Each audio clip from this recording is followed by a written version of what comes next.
Boa tarde, pessoal. Vamos dar continuidade ao nosso curso com o assunto que foi o assunto recorrente nos nossos últimos dois encontros e que hoje a gente vai finalizar, que é o assunto dos caminhos mínimos. Só para recordar, começamos a discutir a questão do que viria a ser um caminho mínimo. Quando a gente fala em caminho mínimo, a gente está falando de caminho de custo mínimo, né? Que é a soma dos pesos das arestas que compõem esse caminho é o mínimo do vértice de partida ao vértice de chegada. No caso do grafo ser não ponderado ou de todas as suas arestas terem um peso idêntico, a gente tem o que esse caminho equivale ao número de arestas que compõem esse caminho, ou no caso de um grafo com pesos todos iguais, um múltiplo desse peso. Então, nesse caso particular, a gente viu que o BFS poderia ser utilizado para computar essas distâncias. Uma rotina BFS já produz como subproduto a distância em arestas dos caminhos entre os vértices a partir do vértice de partida. E, para o caso geral, onde cada aresta pode ter seu peso independente das demais, a gente começou com o algoritmo de Melman-Ford, um algoritmo bastante generalista que funciona em um grande número de situações, inclusive nos casos onde a gente tem arestas com pesos negativo. E no caso desse grafo ter um ciclo de curso negativo, o algoritmo de Melman-Ford é capaz de identificar a existência de tais ciclos, né?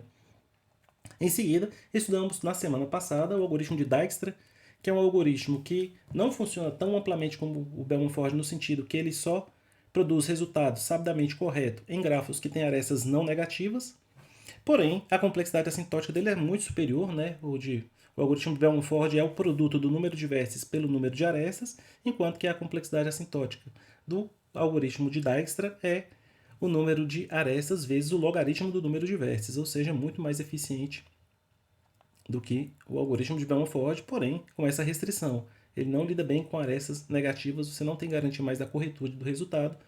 Então, a presença de arestas negativas faz com que a gente recorra ao algoritmo de Bellman-Ford, que, por ter essa versatilidade, também nos permite calcular os caminhos máximos. Basta que eu inverta os sinais de todas as arestas e use a rotina já preparada para caminho mínimo. Para finalizar, eu quero trazer mais dois algoritmos para vocês, cada um com sua particularidade, para a gente também ver mais exemplos aí de situações práticas de problemas onde a gente precisa computar um caminho mínimo. Esse é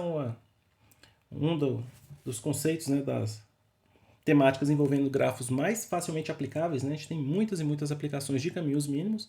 Então, à medida que a gente vai estudando os algoritmos, os exercícios resolvidos vão nos ajudar a sedimentar não só o algoritmo, mas também a ideia de que tipo de situação requer aí o cálculo de um caminho mínimo. Então, o primeiro desses dois algoritmos que eu quero conversar com vocês hoje é a BFS 0/1. Então, veja que ela tem um nome conhecido, né, um algoritmo que é baseado na travessia em largura, e tem essa questão do 0,1 que eu já vou explicar o que vem a ser. Então, comecemos aqui para entender, primeiramente, o que quer dizer, o que significa, quais são as principais propriedades desse algoritmo. Primeiro que a BFS 0,1 acaba sendo uma especialização do algoritmo de Dijkstra. Então, em que sentido ela é essa especialização do algoritmo de Dijkstra? A questão é que se o grafo que você quer aplicar a rotina de caminhos mínimos tem arestas que só tem dois tipos de pesos distintos, ou zero, ou um número positivo, a gente pode aplicar a BFS 0,1 nesse grafo. Então isso é bastante interessante porque nessa circunstância onde aqui as minhas arestas só tem dois pesos possíveis, um deles igual a zero, eu não preciso usar o Dijkstra completamente. Uma das características do Dijkstra que a gente vai alterar é que a gente vai deixar de usar a fila de prioridades que é utilizada para identificar de forma eficiente qual é o vértice mais próximo do componente conectado que eu tenho no momento para usar uma fila simples. Eu vou detalhar já isso. Esse nome BFS 01 vem do caso especial onde o x é igual a 1, então tem arestas de pesos binários, né? Ou 0 ou 1, por isso que ela recebe esse nome, mas embora o nome seja 0 ou 1, ela ainda é aplicável no caso que o x seja uma quantidade positiva arbitrária. A complexidade vai ser a mesma da BFS. Então a gente ganha aqui em relação ao algoritmo de Dijkstra no sentido de que, como a gente vai manter uma fila simples, a gente não tem o custo da ordenação, da inserção e da retirada dos elementos para preservar essa ordenação relativa. Então a complexidade aí fica um pouco melhor em termos de execução. Em relação ao confronto entre a fila e a fila com prioridades no algoritmo de Dijkstra, que é o que eu falei que é a principal diferença entre esses dois algoritmos. Quando a gente está rodando o algoritmo de Dijkstra, a gente precisa saber a cada iteração qual é o vértice mais próximo do componente conectado que eu venho mantendo ali com as distâncias mínimas, o mais próximo desse componente.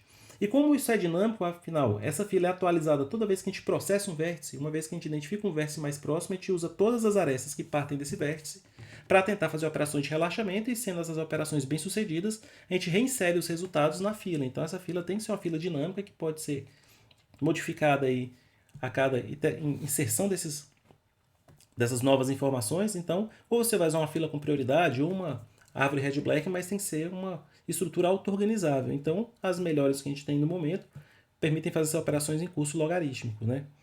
A questão é que, quando a gente restringe o peso das arestas para 0 ou para 1, eu vou explicar aqui com 0 e 1 que é mais fácil de desenvolver a explicação, mas você pode depois reler essa explicação lendo x no lugar do 1, que é igualmente válida. Imagine que você tem uma aresta que parte do vértice U para o vértice V, ela tem um peso W, que é um desses dois valores, ou 0 ou 1, e acontece o relaxamento. Você consegue achar uma distância de S para V mais curta do que você tinha antes. E essa nova distância seria você caminhar de S para o U e do U tomar essa aresta que parte de U em sentido do V e então chegar ao V. Então, o caminho mínimo que você tinha, se é que você já tinha um, até V nesse momento, acaba sendo mais longo do que você usar esse caminho que passa de S até U e de U continuando para V. Se você conseguiu fazer o relaxamento nesse grafo particular que tem as arestas com pesos binários, você só tem duas situações possíveis. Ou essa distância de S até V é exatamente a mesma distância de S para U, é no caso onde a aresta tem peso zero, a aresta que unia o AV, ou a distância de S para V vai ser a mesma distância de S para U somada em uma unidade, que é o caso onde a aresta tem peso 1. Então, nesse contexto, o que vai acontecer? Ou se mantém a distância, ou essa distância cresce em apenas uma unidade. Então, eu não preciso mais manter uma fila com prioridades se eu usar a seguinte estratégia: usar uma fila que eu posso fazer inserções eficientes, tanto no fim quanto no início da fila, e também remoções aí no início da fila. Então, toda vez que eu manter a distância, eu insiro essa nova informação na parte da frente da fila, nas primeiras posições da fila, significando que esse vértice tem que ser imediatamente processado ou o mais rápido possível. Se eu tiver um acréscimo de unidade na distância, eu insiro ao fim da fila. Então, eu não preciso mais manter uma fila auto-organizável. Eu preciso apenas uma fila simples, que eu vou fazer essas duas inserções sempre no início ou no final, e a remoção sempre do início. No caso do C++, a gente tem uma estrutura de dados que é o DEC, né, que é a fila duplamente encadeada, que me permite fazer inserções e remoções O1 em qualquer uma das duas pontas. Então, ela é bastante apropriada para essa implementação. Então, a gente consegue fazer essas operações em curso constante, o que diminui a nossa complexidade assintótica. Se você tiver com dificuldade de visualizar de por que eu posso proceder dessa maneira, de substituir a fila com prioridades por uma fila simples, você pode pensar que a ordem de processamento dos vértices vai seguir a mesma ordem de processamento da BFS. Então imagine vocês que vocês têm um vértice de partida. Então, no primeiro nível, seriam todos os vértices que têm exatamente a mesma distância, 0, da origem, que isso pode acontecer porque eu tenho arestas com peso 0. Né? Então, você vai processar primeiro todos os vértices que estão à distância 0 da origem, seja somente ela, seja todos seus vizinhos ali unidos por uma aresta de custo 0. Quando você finalizar isso, agora você quer processar os mais próximos que restaram. Os mais próximos que restaram têm distância exatamente igual a 1. Quando você estiver processando esses vértices que têm distância igual a 1, se eles estiverem unidos a um outro vértice ainda não processado com uma aresta de custo 0, então seria mais um vértice de distância 1. Se ele está unido a outro vértice não processado com uma aresta de custo 1, então ele estaria ligado a um que teria distância 2. Então eu vou assim, usando essa organização de inserir os que têm aresta 0 no primeiro, no frente da fila, e os que têm aresta 1 ao final, eu vou processar todos os que estão a exatamente uma unidade de distância antes de processar qualquer um dos que tem distância 2. Quando eu começar a processar os de distância 2, quem vai entrar na fila é quem também tem 2 unidades de distância ou 3. Isso me permite então usar uma fila simples ao invés de uma fila com prioridades. Então o pseudocódigo da BFS 01 fica da seguinte forma: a gente precisa de ter como entrada um grafo cujos pesos estão restritos a apenas dois valores positivos aí, um deles sendo 0 e o outro é o x. É importante que esse x seja o mesmo para todas as arestas quando ele vier eventualmente aparecer. E a saída é a saída de todos os nossos algoritmos de distância mínima até o momento. É um vetor D, tal que D de U é a distância mínima no grafo G de S até o U, e D de U será infinito quando não há caminho entre S e U. Então a gente começa inicializando esse vetor, atribuindo D de S 0, ou seja, a distância do ponto de partida S até ele mesmo é 0, e inicialmente, até que a gente consiga melhorar essas distâncias aí, todas as distâncias são iguais a infinito. E a gente começa a fila simples com o próprio S. E o processamento, de forma semelhante à BFS, a gente vai processar enquanto essa fila Q maiúsculo não estiver vazia. Não estando ela vazia, eu vou fazer a extração do primeiro elemento dessa fila, aqui no item 2A, que eu vou chamar de U, e vou processar agora as adjacências de U, as arestas que partem aí de U. Se a aresta que parte de U em direção a V permite o relaxamento de tal forma que a distância até V seja exatamente a distância até a U, ou seja, essa aresta tem peso 0, eu insiro o D na primeira posição da fila. Caso contrário, se essa aresta torna a distância de V igual à distância de D mais 1, ou seja, W, aí o peso dessa aresta é exatamente igual a 1, eu insiro o V agora na última posição da fila. Feito isso, eu removo o primeiro elemento da fila e continuo aí no passo 2 até que a fila se torne vazia. Quando a fila eventualmente se tornar vazia, o vetor T contém as distâncias mínimas dos vértices em G de S até qualquer outro vértice U de G. Uma imagem vale mais do que mil palavras, né? Vamos passar de toda essa argumentação aqui teórica para um exemplo visual. Vamos começar com esse grafo aqui. Eu tenho aqui, na parte de baixo e à esquerda, o vetor que vai mensurar as distâncias de qualquer vértice U até o vértice A. Esse vértice A será o meu S, meu ponto de partida. Por isso que ele começa inicialmente a distância de A para o próximo A igual a zero e todas as demais iguais a infinito. E minha fila Q, que eu vou usar para processar a BFS 01, começa inicializada com o próprio A. Então, extrai o A da fila, agora ele está verde, que ele entrou na etapa de processamento. Agora eu vou processar todas as arestas que partem de A e atualizando a fila adequadamente. Então, eu chego a processar a aresta que parte de A em direção a B. Como ela tem custo zero, esse B entra na frente da fila. Como a fila estava vazia, não fez muita diferença aqui para a gente, mas lá no vetor de distâncias, a distância saiu de infinito para zero. A aresta que parte de A em direção ao D tem peso 1, ou seja, a distância de A para D é 1 e o D entra na parte de trás da fila, então logo após o B. Próxima aresta que eu processo aqui é a aresta que parte de A para F, que também tem peso 1, por isso que ela entra no fim da fila após o D. E a última que eu vou processar é a aresta que parte de A para G. Veja que essa agora tem peso 0, por isso que o G foi para frente na fila, foi para a primeira posição, à frente do B mesmo. Tanto o G quanto o B têm a distância 0, mas para a dinâmica aqui do algoritmo, o G vai ser agora processado antes do B. Uma vez que eu já processei todas as arestas que partem do A, eu vou agora para o vértice G, que é o primeiro elemento da fila. O A ficou marcado em cinza porque ele já está processado. A distância mínima de A para A já está correta nesse ponto, ele já foi processado. Vamos agora para o G. Na verdade, quando eu retiro da fila já está, né? Mas só para ficar visualmente marcado que a gente não tem mais o que fazer com A, deixei ele em cinza. Muito bem. Partindo de G para F, então, se eu partir de A para G e de G para F, eu teria uma distância de 1, que não é melhor do que a distância de 1 que eu já tinha partindo diretamente de A para F. Então, não há essa atualização, não há o relaxamento, então o F não torna entrar na fila. Muito bem, não havia nenhuma outra aresta partindo de G, e extrai o B, que era o próximo elemento pendente na fila, e tem uma aresta partindo de B para C com custo 0. Bem, de A para B é 0, de B para C é 0, então o custo por enquanto é 0, eu atualizo o C e o C vai novamente para o início da fila. A aresta que unia B a C tem custo 0, o C vai para o início da fila.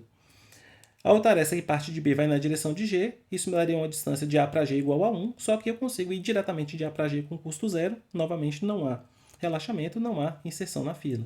Finalizei o processamento de B, vamos processar o C, que era o próximo elemento na fila. O C tem uma aresta partindo de C para D com custo 0, e veja que o D já estava na fila, inclusive. Então, vai haver o relaxamento dessa distância? Então, eu vou fazer isso e faço a inserção do D, que vai para a primeira posição da fila, que é inclusive onde é que ele já está. Faço o processamento agora do D. O D não tem nenhuma aresta partindo dele. E, por fim, eu vou processar o último elemento da fila nesse momento, que é o F. Bem, do F parte uma aresta em direção ao E, com custo 1. Bem, até agora eu não conseguia chegar ao E pelas arestas que eu já processei, mas agora indo de A para F e de F para E, eu consigo um caminho de custo 2, e como houve uma melhoria no custo, o E torna a entrar na fila, e agora eu vou fazendo aí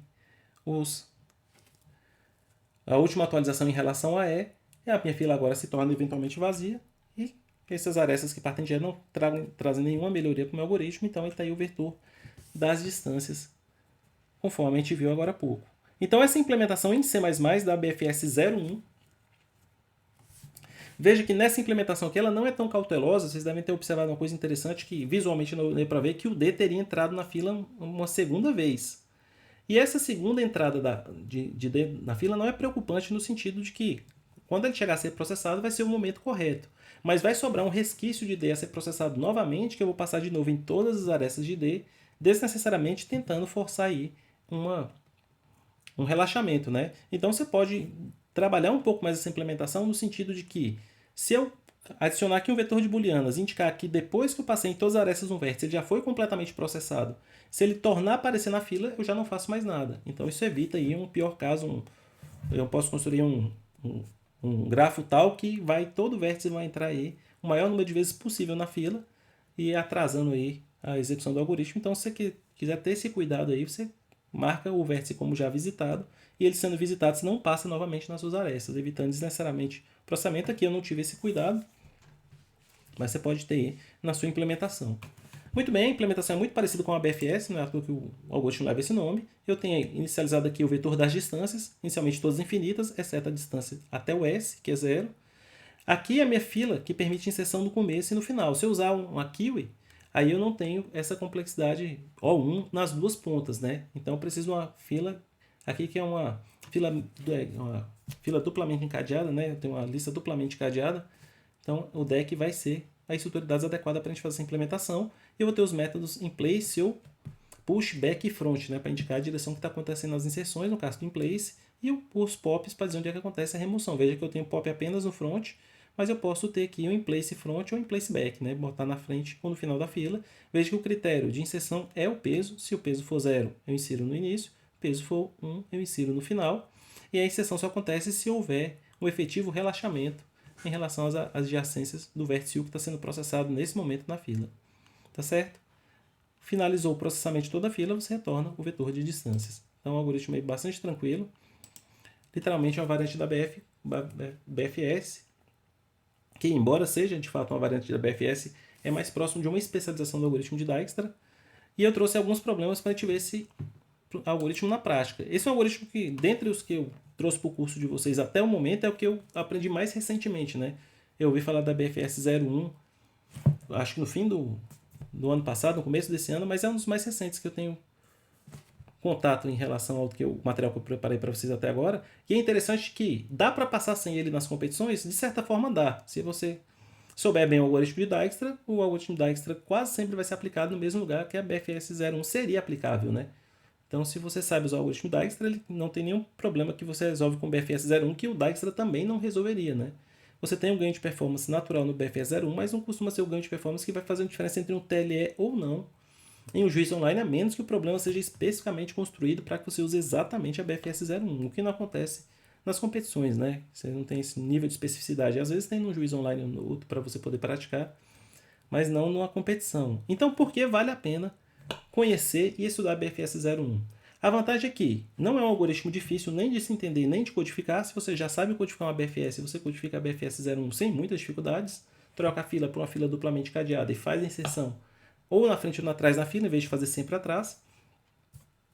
E nos problemas onde ela é aplicável, você consegue codificá-la mais rapidamente que codificar o Dijkstra. Então, no fim das contas, você tem essa vantagem aí no sentido da simplicidade. E quando você chega no nível de performance tal, que os competidores que estão no seu nível, as equipes que você participa aí nos eventos estão no mesmo nível das equipes do topo, aí o tempo, que é elemento da competição, da programação competitiva, começa a contar. E você, mesmo que você chegue na mesma solução com o Dijkstra, você vai fatalmente conseguir codificá-la mais rapidamente com a BFS 01. Então fica aí uma dica de material um pouco mais, o pessoal um pouco mais avançado, no sentido de você ter esse ganho de performance. E também, mesmo para quem está começando, é bom conhecer esse algoritmo, porque o algoritmo é fácil você entender a mecânica daquele, e onde você pode eventualmente fazer uma modificação, uma alteração aí em busca das características e dos comportamentos que esse algoritmo oferece. Certo, pessoal? Deixa eu abrir aqui os primeiros exercícios que eu separei para resolver para vocês, mas caso alguém queira fazer alguma participação, fazer alguma pergunta sobre a BFS 01, fique à vontade. O primeiro que eu trouxe para vocês é o OJ 11573. Problemas OJ 11573. Muito bem. Então, esse primeiro problema vem do Online Judge, né, do antigo UVA. É o problema 11.573, as correntes oceânicas, que tem o seguinte texto. Para um barco, as correntes podem ser perigosas ao se navegar em uma área ampla, mas com um planejamento cuidadoso, essas correntes, podem ser usadas para auxiliar o barco a chegar em seu destino. Seu trabalho é auxiliar nesse planejamento. Em cada localidade, as correntes seguem uma certa direção. O capitão pode optar ou por seguir a corrente, sem gastar energia, ou se mover um quadrado em qualquer outra direção, com um custo de 1 unidade de energia. O barco sempre se move em uma das 8 direções cardeais: norte, sul, leste, oeste, nordeste, noroeste, sudeste e sudoeste. O barco não pode sair da região delimitada pelo lago. Você deve auxiliá-lo a estabelecer uma estratégia para atingir o seu destino com o menor consumo de energia possível. Então, o problema aí é que a gente tem que minimizar o custo de energia dessa viagem de barco, sendo que a gente pode usar das correntes aí para fazer travessias a custo zero, né? Não tendo a opção de seguir a corrente, a gente paga uma unidade de energia para ir para a direção adequada. Vamos dar uma olhada na entrada desse problema. O lago é representado como uma malha retangular. A primeira linha da entrada contém dois inteiros, R e C, o número de linhas e o número de colunas da malha. A malha não tem mais do que 1000 linhas e não mais do que 1000 colunas. Cada uma das R linhas seguintes contém exatamente C caracteres, sendo um dos dígitos 0 a 7, inclusive.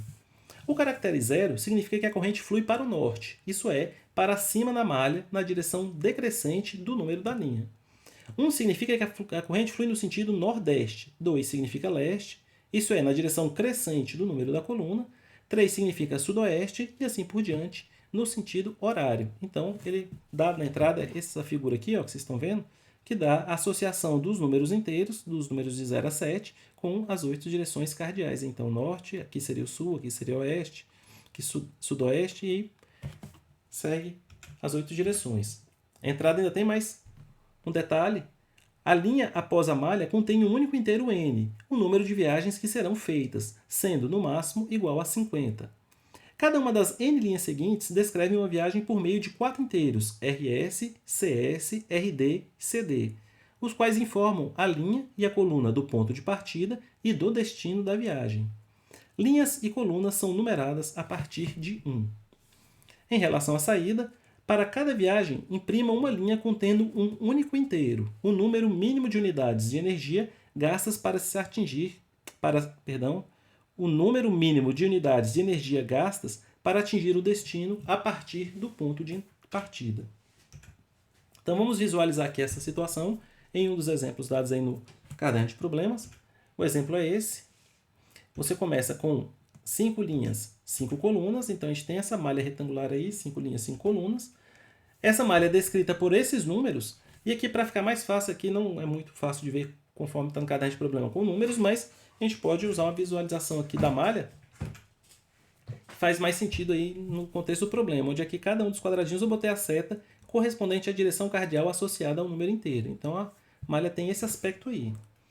Vão acontecer aqui 3 viagens nessa malha. O 3 aqui é o número de viagens. A primeira delas eu parto do ponto 42 para o ponto 42. Ora, se o ponto de partida e chegada é igual, eu não vou gastar nada de energia, porque antes mesmo de partir eu já cheguei, né? Eu não tenho sentido de sair daí e voltar. Só teria algum custo de energia aí se fosse necessário, né? Então já cheguei, legal, custo zero.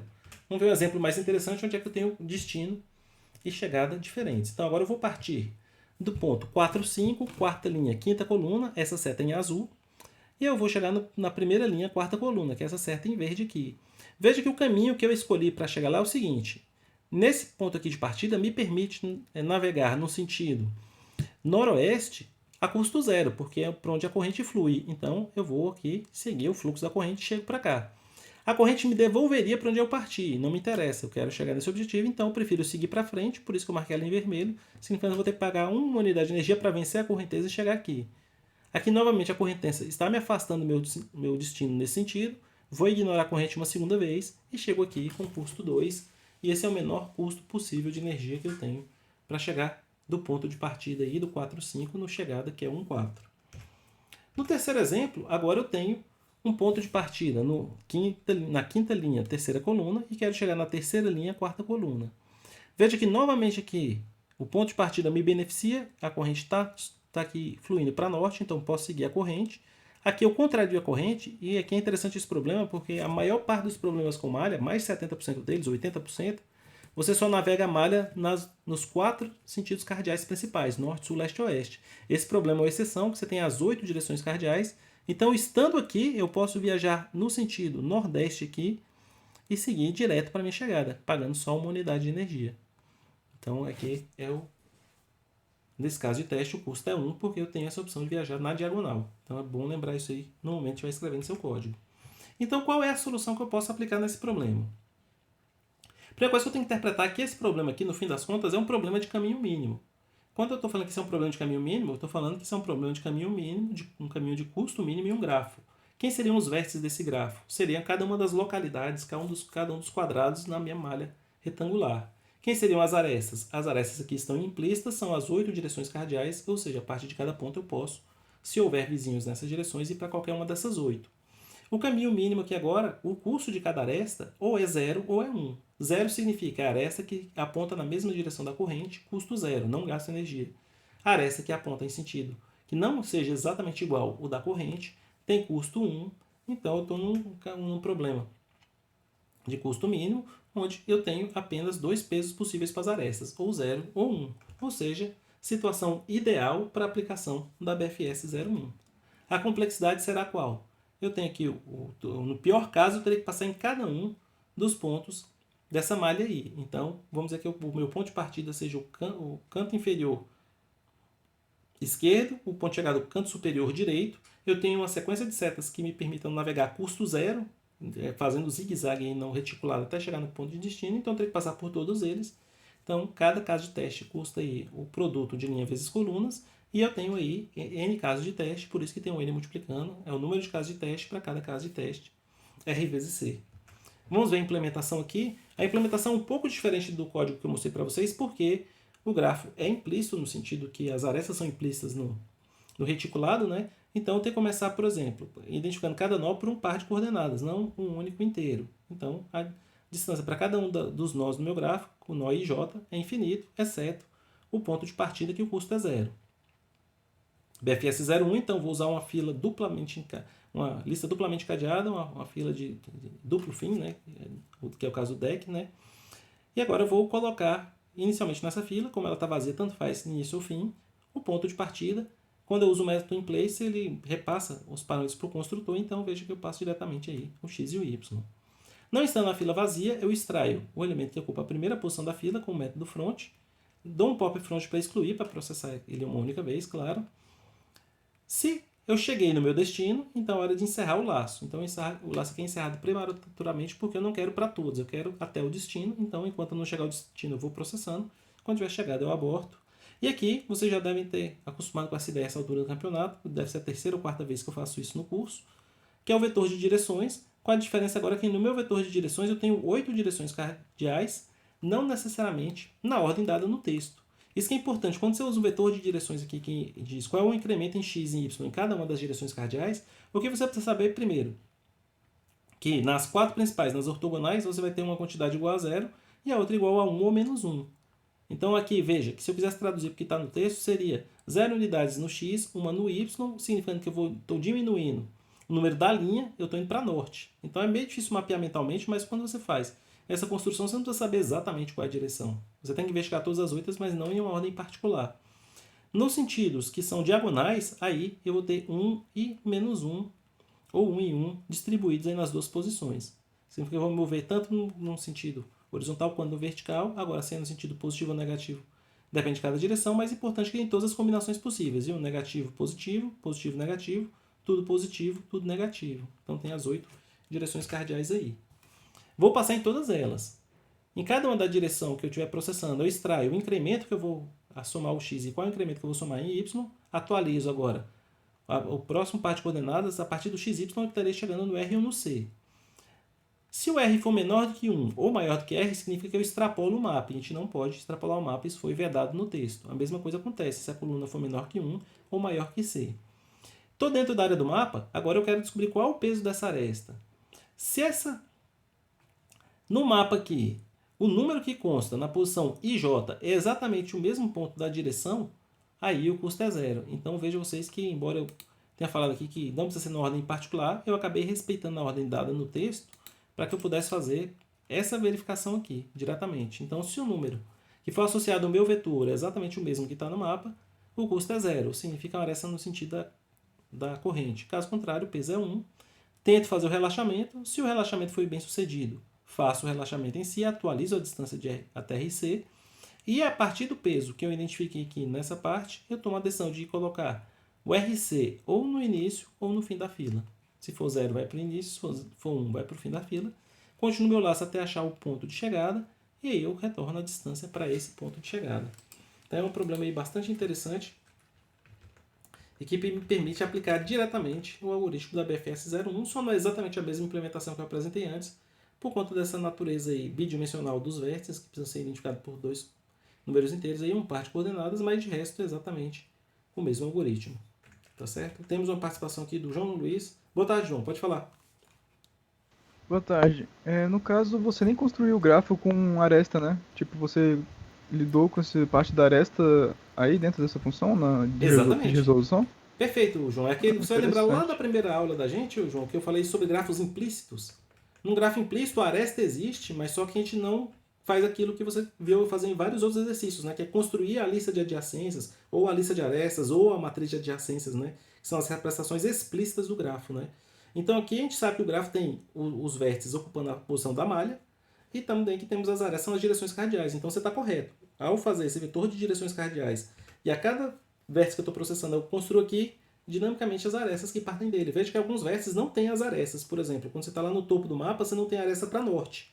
Mas essas que não existem, a gente pula aqui nesse if. Tá certo? Se a aresta não existe, significa que ele carece de um dos vizinhos naquela direção. Esse if aí vai sinalizar isso e vai seguir adiante. Tranquilo, João? Deu para associar agora o conceito de grafo implícito com uma implementação? Deu sim, valeu.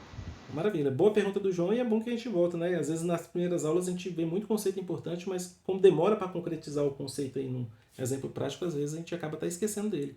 Mas é legal ver que a gente pode, quando é possível, quando o contexto do problema permite, nem precisar construir o grafo. Veja como eu falei, vou repetir, a gente não fez nenhuma matriz de adjacências, nenhuma lista de adjacências e também não fizemos aí uma lista de arestas. Você pode até argumentar que a matriz A aqui, que contém as direções cardeais, de certa forma, induzem os pesos das arestas seriam aí uma lista de uma matriz de adjacências, né, no sentido implícito, né, mas não é explícito porque o número não é exatamente o peso, né, ele tem que ser convertido, coisa que a gente faz nessa etapa aqui. Ó. Então, tem várias informações implícitas aí que a gente concretiza elas no momento necessário. E é isso que é tipo do grafo implícito, né? Você só processa ele, você só explicita seus elementos quando você necessita deles.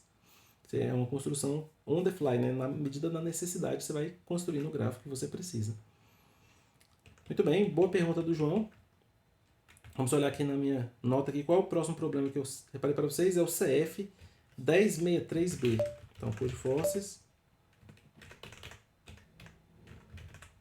1063B. Vamos abrir aqui o PDF dele. Tá aqui. É um problema div 1. Então, veja que é um problema div 1B. Então, dentro do ranking mais difícil aí de rounds do Codeforces, que é o div 1, para pessoas que têm que são recomendados para pessoas que têm rank mais de 1900, aqui já nem é o problema A, é o problema B, né? Se você converter ele para um div 2, seria já um problema D, quem sabe um E, entre D e E ali do div 2. E não, o nome desse problema se chama Labirinto. Ele tem um texto um pouquinho grande, mas vocês vão entender bem aí o contexto do problema. Você está jogando um jogo de computador. Um dos níveis do jogo o coloca em um labirinto composto por N linhas, cada uma delas contendo M celas. Cada cela ou está livre ou está ocupada por um obstáculo. A cela de partida está na linha R, coluna C. A cada passo, você pode se mover um quadrado para cima, para a esquerda, baixo ou direita, se a cela-alvo não estiver ocupada por um obstáculo. Você não pode se mover além dos limites do labirinto. Então, um comentário rapidinho aqui. Em relação ao problema anterior, a gente tem um segundo problema que envolve uma malha. Aqui a gente tem apenas as 4 direções ortogonais, norte, sul, leste, oeste, cima, baixo, esquerda e direita. E também, naturalmente, como é de se esperar nesse tipo de problema, a gente não tem permissão de extrapolar os limites do labirinto. Continuando. Infelizmente, seu teclado está prestes a quebrar, de modo que você só pode mover-se para a esquerda no máximo x vezes e mover-se para a direita no máximo y vezes. Não há restrição quanto ao número de movimentos para cima ou para baixo, uma vez que as teclas utilizadas para mover-se para cima ou para baixo estão em perfeitas condições. Agora, você gostaria de determinar para cada cela se existe uma sequência de movimentos que permite atingir tal cela a partir da cela de partida. Quantas celas do tabuleiro têm essa propriedade? Então, o problema aqui de novo é saber se eu consigo atingir ou não um determinado ponto do meu reticulado a partir de um ponto de partida. E aqui é interessante porque a graça desse problema, por isso ele é um problema de div 1, já é um problema mais interessante, que ele foge da convenção do óbvio e me impõe restrições na movimentação no sentido horizontal, para a esquerda e para a direita, deixando livre o sentido norte e sul. Então, manter o registro de quantos passos eu já dei para a esquerda ou para a direita é muito importante para que você possa avaliar após a sua movimentação se você respeitou essas limitações para que você possa computar ou não aquela célula. Em relação à entrada, a primeira linha contém dois inteiros, n, m. O n e o m ambos estão entre 1 e 2000, que são o número de linhas e o número de colunas do labirinto, respectivamente. Lembra que o problema passado era 1000 em 1000, ou seja, tudo ali na casa de 10 à sexta, né? No primeiro problema. O produto, no pior caso, 1000 por 1000 dá 10 à sexta, aqui o produto, no pior caso, ambos iguais a 2000, dá 4000. 4000 não, 4 vezes 10 à sexta, né? 4 milhões. A segunda linha contém dois inteiros, r e c. O r e o c estão ambos entre o n e o m, né? Que são os índices da linha e da coluna que definem a célula de partida. Essas restrições impõem que essa célula está dentro da malha. A terceira linha contém dois inteiros, x e y. O x e y variam entre 0 e 10 a nona, que é o número máximo de movimentos permitidos para a esquerda e para a direita, respectivamente. O x é o número de elementos que passe pode dar para a esquerda, e y é o número de passe pode dar para a direita. A entrada ainda tem mais esse detalhe. As próximas n linhas descrevem o labirinto. Cada uma delas tem tamanho m e são compostas apenas pelos símbolos ponto e estrela. O j-ésimo caractere da i-ésima linha corresponde à célula do labirinto que ocupa a linha I e a coluna J. O símbolo ponto indica uma célula livre, enquanto que o símbolo estrela indica uma célula com um obstáculo. É garantido que a célula de partida não contém obstáculos. Na saída, você deve imprimir um único inteiro, o número de células do labirinto que são alcançáveis a partir da célula de partida, inclusive a própria célula de partida. Ou seja, a nossa resposta nunca vai ser igual a zero, né? No pior dos cenários, se a gente tivesse cercado por obstáculos nas quatro direções, conta pelo menos a célula de partida aí. Então a resposta é 1 ou mais. Vamos visualizar essa situação então, para ficar mais fácil a gente compreender o problema. Imagine vocês que eu tenho uma malha aí com 4 linhas e 5 colunas. Ela teria mais ou menos esse formato aí. 3 e 2, conforme a gente viu na entrada, é o R e o C, o ponto de partida, as coordenadas do ponto de partida, terceira linha, segunda coluna. Muito bem, agora eu tenho tenho os números x e y, que é o número de movimentos para a esquerda, número de movimentos para a direita. Eu posso dar um passo para a esquerda e no máximo 2 para a direita. Nesse labirinto aí, veja que todos os pontinhos aí marcam células livres e nos asteriscos, nas estrelas, os pontos de bloqueio. Eu vou marcar aqui no lado os bloqueios em preto para ficar mais fácil de a gente visualizar. Então veja que uma célula facilmente atingível seria a minha sala esquerda. Eu posso dar um passo para a esquerda e posso chegar aqui. Eu posso dar 2 passos para a direita, então eu posso chegar aqui também. Veja que aqui para baixo eu não tenho custo nenhum, porque para baixo eu não tenho restrição, eu posso descer para baixo. Uma vez que eu cheguei para baixo, eu posso movimentar 1, 2 vezes para a direita e chegar até aqui. Se eu dei esse passo para a esquerda, eu posso subir tudo aqui gratuitamente, porque para cima também não tem custo. Chegando aqui, eu dei exatamente um passo para a esquerda, mas não tinha dado nenhum para a direita ainda. Então, me permite dar 2 passos para a direita e chegar até aqui. Então, eu vou marcar tudo aqui para ficar fácil de vocês verem. Essas células azuis são as que eu consigo chegar dando no máximo um passo para a esquerda e no máximo 2 para a direita. Contando com a de partida, todas as azuis com a de partida, total de 10 células que podem ser alcançadas com essas restrições. Temos mais um exemplo.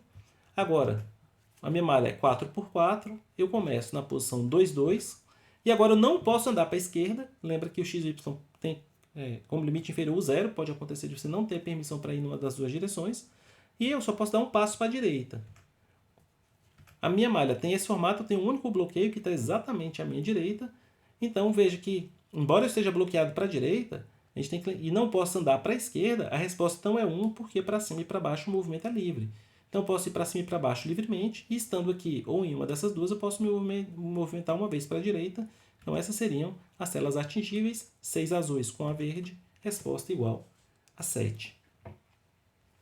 Muito bem, como é que a gente pode resolver esse problema, pessoal? E antes de dar a resposta que eu trouxe para vocês, uma coisa interessante sobre esse problema é que a primeira vez que eu resolvi esse problema, eu resolvi ele usando o algoritmo de Dijkstra. Era um problema de distância mínima, só que não é exatamente mapeável para um Dijkstra sem alteração, porque eu tenho essa restrição à esquerda e à direita. Então eu tinha que manter um registro de quantos passos eu dei para a esquerda e para a direita. Então, quando eu fiz isso, na minha fila de prioridades eu organizava não somente por distância mínima, e por distância agora, era o somatório de passos que eu tinha que dar, né? Eu tinha que manter... O somatório não, eu tinha que manter o registro de passo à esquerda e à direita. Então eu tinha que manter não mais uma informação, mas um par de informações para representar a minha distância, e fazendo a devida manipulação disso eu consegui chegar ao AC desse problema com o Dijkstra modificado. Aqui ele é um problema que cabe, a BFS 01 cabe porque ou eu pago 0, ir para cima ou para baixo, ou pago 1, seja para a esquerda ou pago 1 para a direita. O grande truque aqui é porque eu tenho duas direções que têm custo associado. Então eu tenho um problema aí com duas dimensões extras, né? Então depois que eu fiz essa solução, e ia trazer esse problema inclusive para vocês como exemplo de Dijkstra, eu fui olhar o editorial, e isso é interessante, vejam, já tinha acertado o problema, tinha conseguido AC, mas ainda assim eu tinha alguma coisa para aprender com esse problema. Quando eu fiz esse problema, eu fiz durante um contest, e o José Marcos, né, que está na equipe da CIB, ele vai disputar o Mundial, a gente conversando pós-contest, né, no nosso trainer, aí ele perguntou como eu tinha feito, eu falei com o Dex, ele falou, interessante, eu usei a BFS 01, né, aí foi quem eu tive contato com esse algoritmo, e tive curiosidade de olhar o editorial. E o editorial, além de falar da questão da BFS 01, ele traz uma maneira de resolver muito inteligente, a qual eu vou trazer para vocês, porque a técnica é específica para esse problema no sentido da conta que chega ao final. Mas a ideia de, ao você ter um problema de bidimensional, tentar simplificar ele para um problema unidimensional é muito útil. E geralmente esses problemas de mais alto nível recorrem a isso, a algum tipo de transformação que você faz no problema para ele deixar de ser um problema muito sofisticado para ele se transformar em um ou mais problemas menos sofisticados, mais simples, que são resolvíveis por técnicas que a gente conhece. Então a gente não sabe resolver o problema da forma que ele foi enunciado, mas se a gente fizer a transformação apropriada, ele se transforma em um problema familiar a gente. Então eu desfiz a solução que eu tinha feito e reescrevi em termos da solução do editorial, e geralmente as soluções que eu trago para vocês são as minhas soluções, mas essa aqui eu acho que vale a pena estudar a solução proposta no editorial. E qual a ideia? Eu vou trazer esse exemplo aqui hipotético para a gente discutir as propriedades do problema e entender como ele foi resolvido lá no editorial do Codeforces. Imagine que meu ponto de partida é o verde, o ponto de chegada é o azul, então eu posso eventualmente partir do verde para o azul seguir nesse caminho que está marcado com essa seta aí. Vejam que para mim chegar lá eu teria que fazer alguns movimentos para cima, que são gratuitos, alguns para baixo, que também são gratuitos, mas eu teria que andar 1, 2, 3, 4, 5, 6... Perdão, pessoal, 7 passos para a esquerda e 1 para a direita. O que tem de interessante nisso? Imagine que as coordenadas do ponto de partida sejam xp e yp, e as coordenadas do ponto de chegada sejam yq e xq. Então eu tenho as coordenadas do ponto que eu quero chegar. E aqui, inicialmente, vamos ignorar, a princípio, as restrições que a gente tem de movimentação em ambas direções. Imagina que eu queira partir do verde para o azul. Se eu tenho algum caminho que não está bloqueado, que me permita chegar lá, excelente. O que é o ponto que é o seguinte? Aqui eu contei exatamente 7 e 1, mas para chegar daqui para lá não havendo impedimentos, eu consigo fazendo isso dando L passos e R passos. Havendo o caminho, eu vou ter essa quantidade de passos para a esquerda e essa quantidade de passos para a direita. E aqui vem a parte interessante. Se em relação às coordenadas x, subir e descer para mim é livre, nas coordenadas x, que são relacionadas ao movimento horizontal, eu tenho aquelas restrições. Eu sei que esse ponto de chegada, ele foi obtido como? A partir do ponto P, eu dei R passos para a direita, cada passo para a direita me soma uma unidade, eu vou nesse sentido, e cheguei a dar um total de L passos para a esquerda, que vem nesse sentido.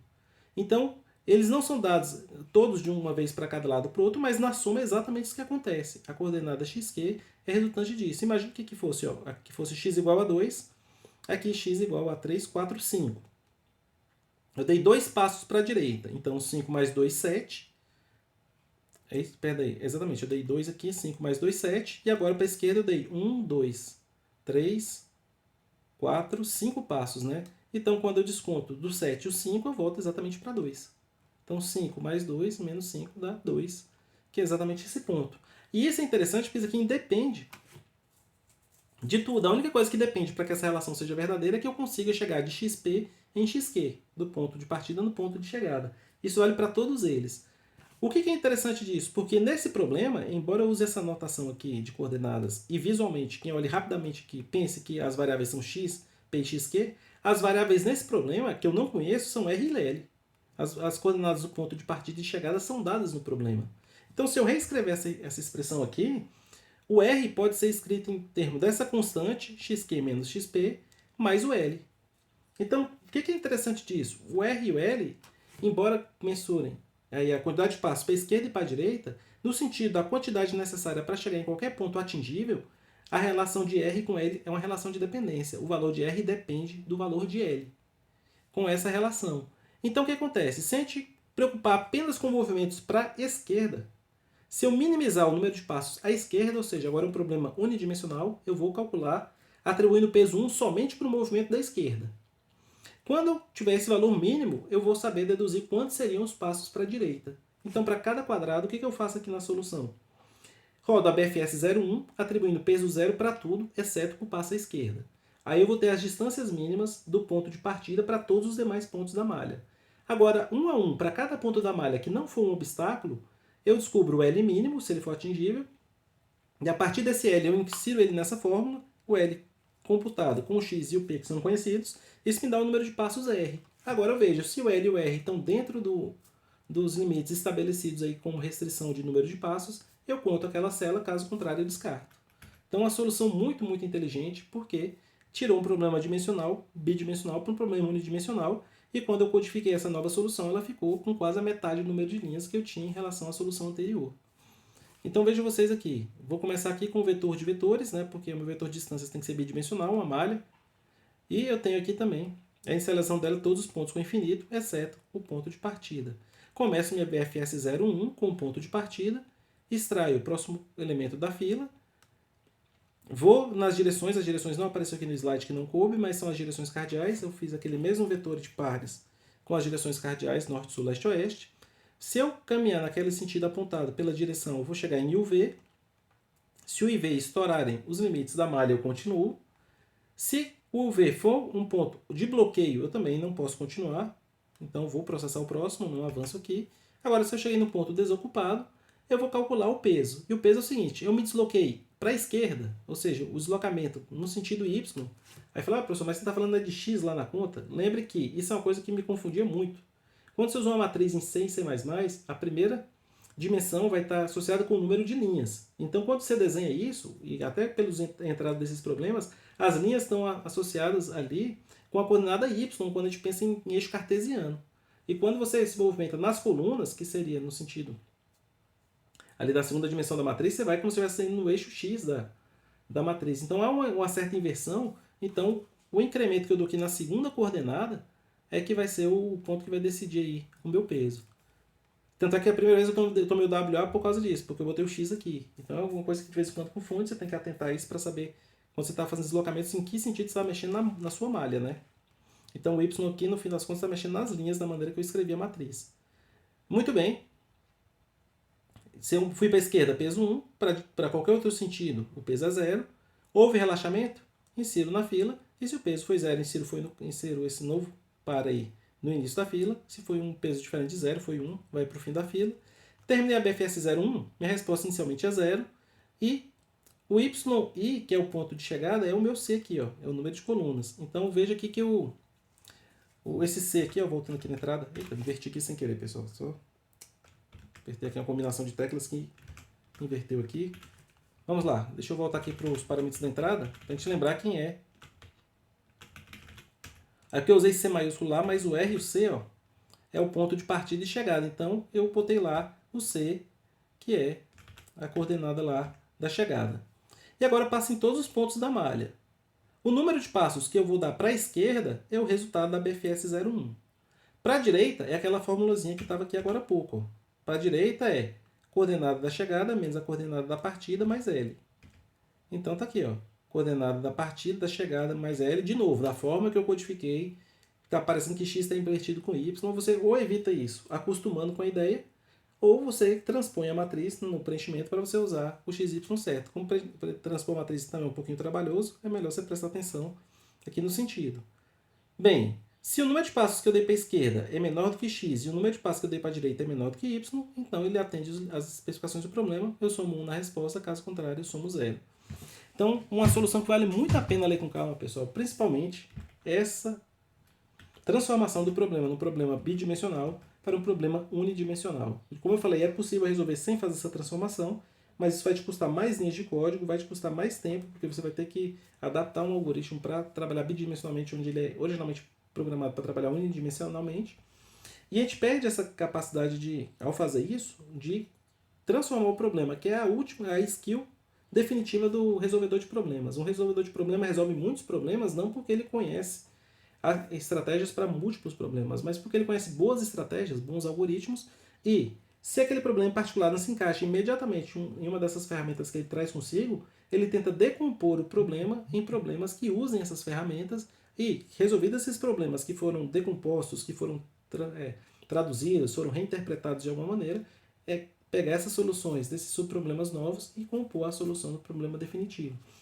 O livro do Skinner, que fala sobre algoritmos, fala muito sobre isso, né? E tem muitas literaturas aí na área de algoritmo que fala que quem faz o design de novos algoritmos, antes de inventar um algoritmo novo, ele tenta arrumar uma solução para aquela situação, problema, que combina de uma forma ou outra os algoritmos já conhecidos, né? Isso depende da correta interpretação do problema, das suas características, das suas propriedades, para que nesse entendimento você consiga visualizar ele por ângulos, ou por decomposições, ou por transformações que mapeiem em problemas conhecidos. E a vivência que eu tive com grandes competidores, como o José, que eu já citei, o Mattioli, que já se formou, e muitos outros aí que são competidores de alto nível, todos eles invariavelmente pensam desse jeito, né? Eles se deparam com um problema e acabam fazendo alguma transformação desse problema que permite usar alguma das técnicas que a gente conhece. Então, às vezes, você fica surpreso de conversar com eles e fala, poxa, mas ele usa os mesmos algoritmos, as mesmas técnicas que eu, né? A diferença é como ele aborda o problema. Então, eu quis trazer esse problema um pouco mais difícil, como eu falei, de V1, para vocês entenderem que é um problema ao nosso alcance, né?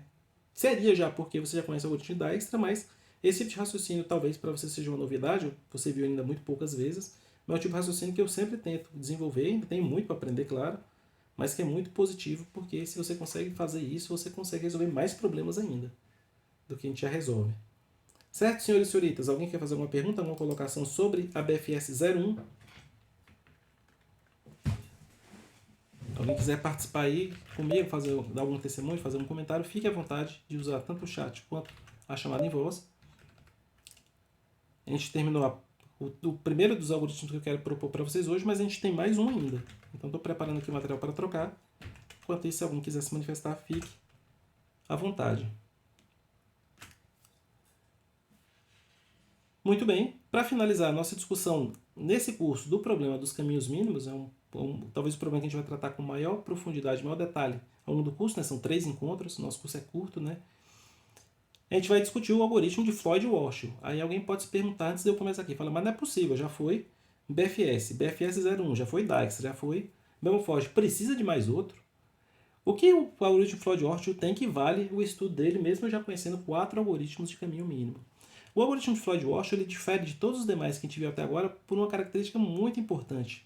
Todos os algoritmos que a gente viu até agora são da categoria SSSP, que em inglês, quando a gente traduz, significa caminhos mínimos para fonte única. A gente tem um ponto de partida e ao final da execução de cada um desses algoritmos anteriores, a gente tem um vetor que marca as distâncias até o ponto de origem. Então, se você quiser calcular a distância entre os quaisquer 2 vértices do grafo, então você vai ter várias consultas com esse par de vértices escolhidos arbitrariamente, você teria, usando os algoritmos anteriores, que rodar um desses algoritmos N vezes, uma para cada possível ponto de partida. Usando o Dijkstra, quando for possível, a gente teria que fazer um algoritmo que seria cúbico no número de vértices, mais um fator logarítmico, vezes um fator logarítmico ainda. E aqui que entra a questão do Floyd-Warshall. Ele permite calcular as distâncias entre os pares de vértices, tudo em uma só passada, em uma só vez, e com a complexidade assintótica mais barata do que rodar N instâncias do Dijkstra. E não só isso, não só é melhor em complexidade assintótica, mas como é melhor em constante. Para implementar o Dijkstra, a gente precisa de uma estrutura de dados auxiliar, que é a fila com prioridades, que tem toda a sua gerência aí. Se você usou a fila com prioridades ou mesmo usou uma Red Black aí, vai ter o custo da manutenção da ordenação dos seus elementos. E no caso do Floyd-Warshall, a gente tem um triplo laço, um algoritmo de 4 linhas. Fácil de lembrar, fácil de implementar e com excelente constante aí no tempo de execução. Então, é um algoritmo ASP. Então, APSP, perdão, que é caminhos mínimos entre todos os pares. Quando a gente traduz para português, APSP. Bem, quem foram os proponentes do algoritmo de Floyd-Warshall? Estamos aqui uma foto do Robert W. Floyd, que é o primeiro dos que nomeia esse algoritmo, e o Stephen Warshall, né? Não sei exatamente como pronunciar o nome dele, Warshall, talvez seja isso. Esses dois são os proponentes desse algoritmo no ano de 62, mas curiosamente, e é tipo da matemática e também da computação, que um mesmo algoritmo, uma mesma solução tenha mais de um proponente que fez isso em grupos de trabalho diferentes e até em tempos diferentes. A internet esse meio de comunicação tão rápido como a gente tem hoje, então a descoberta às vezes passava despercebida aí até, que é outro grupo independente, sem saber daquela primeira descoberta, descoberta a mesma coisa. Então a gente tem o Bernard Roy, que propôs o mesmo algoritmo em 59. Então algumas pessoas fazem justiça ao Roy e chamam o algoritmo de Floyd-Warshall-Roy, mas só que é bem raro você achar essa denominação completa e você acaba usando sempre ele de Floyd-Warshall. Tá certo? Então uma curiosidade aí da computação em relação a esse algoritmo. Quais são as principais... erro de Ctrl+C, Ctrl+V, eu tenho que anotar aqui para corrigir. Aqui não é Bellman-Ford, é de Floyd-Warshall. Quais são as principais características desse algoritmo? Primeiro, que ele computa os caminhos mínimos entre todos os pares de vértices. Foi a justificativa que eu dei na abertura dessa conversa. Ele também, assim como o algoritmo de Bellman-Ford, ele também processa arestas negativas. Então ele não tem problemas, não tem restrições como o Dijkstra tem. Por isso que a gente não vai ver aqui múltiplos algoritmos que fazem essa conversão, esse cálculo de todos os pares ao mesmo tempo, porque isso aqui já é genérico o suficiente para a gente. Ele também identifica ciclos negativos de uma maneira bem legal, que é diferente da que o Bellman-Ford utiliza, que a gente precisa fazer uma rodada extra, que dentro de um único ciclo completo do algoritmo a gente vai ser capaz, se necessário, de identificar ciclos negativos. Já vou mostrar como. E as distâncias vão ser reduzidas agora por meio de uso de vértices intermediários. Então, se você escrever ele na fórmula de programação dinâmica, você vai imaginar que a cada etapa ele calcula o custo mínimo entre um par de vértices U e V, que usa nos máximos até o vértice K como intermediário, no caminho intermediário, nos vértices intermediários que aparecem no caminho que une esses dois vértices.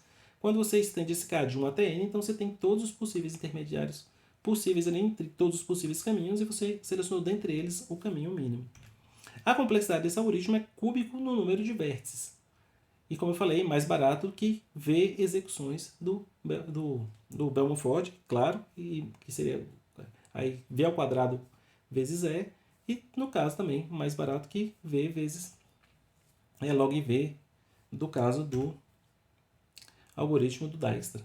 Então o pseudocódigo do Floyd-Warshall é esse. Eu começo com um grafo G, naturalmente eu tenho que ter um grafo ponderado, né? Quando eu fizer a correção lá eu vou adicionar essa informação para ficar mais claro. E eu tenho uma matriz D, tal que D de UV é a distância mínima no grafo G entre o par de vértices UV. Então veja que agora o retorno é uma matriz, porque eu não vou computar as distâncias para uma partida, eu vou computar todas as distâncias entre todos os pares em uma só passada. E como o algoritmo funciona? A etapa mais longa dele, por incrível que pareça, é a inicialização.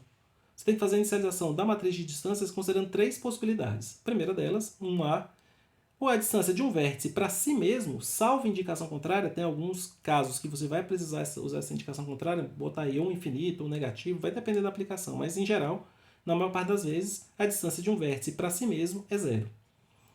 Isso acontece nos outros algoritmos todos de distância, né? Segundo critério, 1B, a distância de U para V inicialmente é W se existe a aresta que une o AV com peso W. Então veja que eu uso primeiro o próprio vértice para inicializar, depois todas as arestas, e se não é o próprio vértice consigo mesmo e não tem uma aresta unindo, a gente começa com o infinito, que é a inicialização padrão. Então a diferença aqui é que entre o próprio vértice e os demais, temos as arestas como ponto de partida.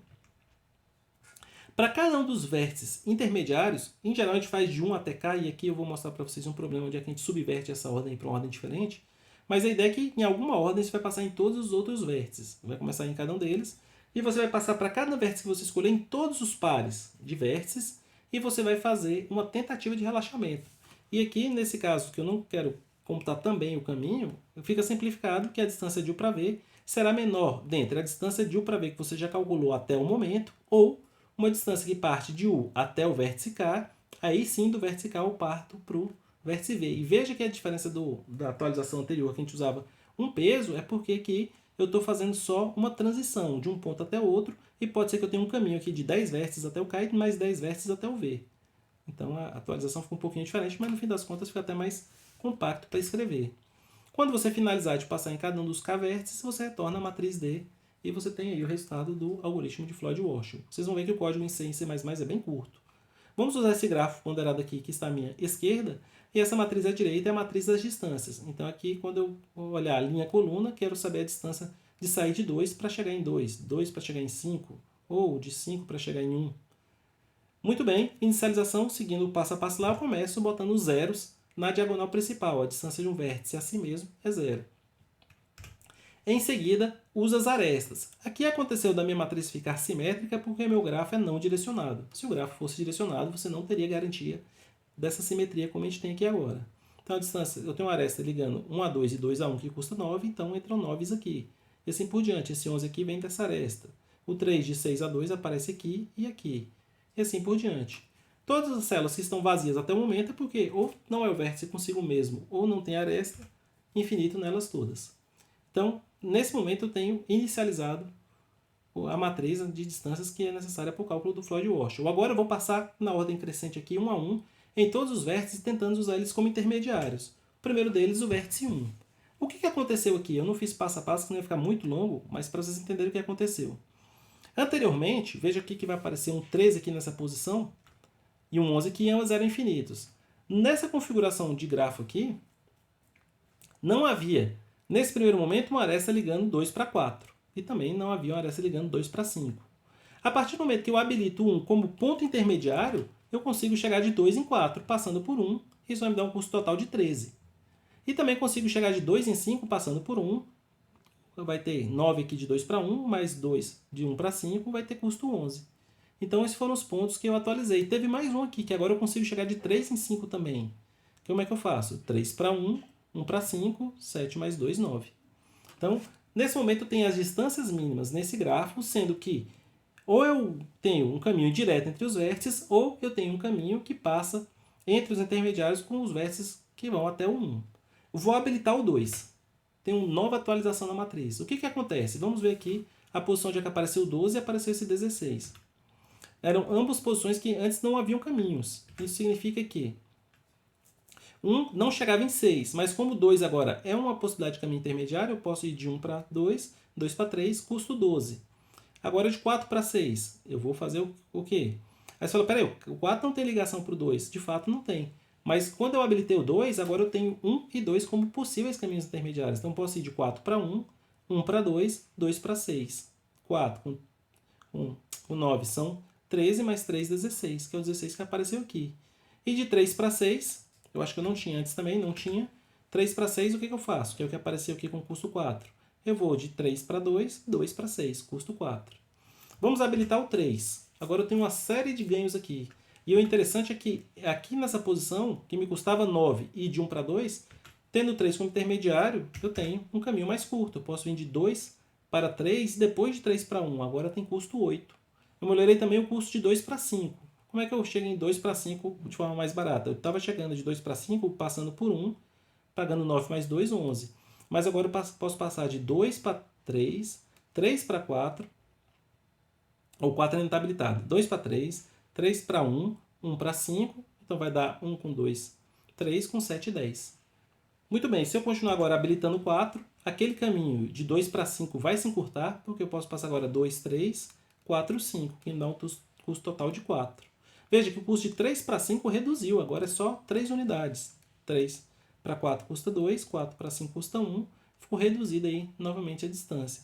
Por fim, se eu habilitar o 5 como caminho intermediário, eu melhoro as distâncias. Veja, a distância de 1 para 2 ficou ainda mais curta. Como é que eu faço de 1 para 2 ficar mais curto, custar só 6 unidades? Eu venho de 2 para 3, 3 para 4, 4 para 5 e 5 para 1. Então custou 1, 3, 4, 6. E por fim, habilitando o 6 como caminho intermediário, hoje, nesse momento aqui, nesse exemplo em particular, não tive ganhos, mas essa agora é a matriz que qualquer par que você escolher, você consulta a matriz e acha imediatamente o custo mínimo. Pense bem, eu quero chegar de 1 em 4. Qual o custo de 6 em 4, perdão? Custo mínimo de 6 até 4, 6 unidades. A gente não manteve o registro dos pares, mas se eu seguisse o caminho, seria esse aqui, ó, de 6 para 2, 2 para 3, 3 para 4. E você pode ir consultar todos os demais. Olha que bela implementação no sentido de como ela é curta, né? Como é conciso, como é compacto o algoritmo de Floyd-Warshall. Declaro o vetor de distâncias, a declaração de uma matriz aqui em C++, eu posso fazer um vetor de vetores. Então, um jeito legal de inicializar a matriz, por quê? A primeira dimensão da matriz tem n, eu usei o mais 1 porque eu não estou usando o zero, né? Eu vou de 1 até n, então eu botei o mais 1.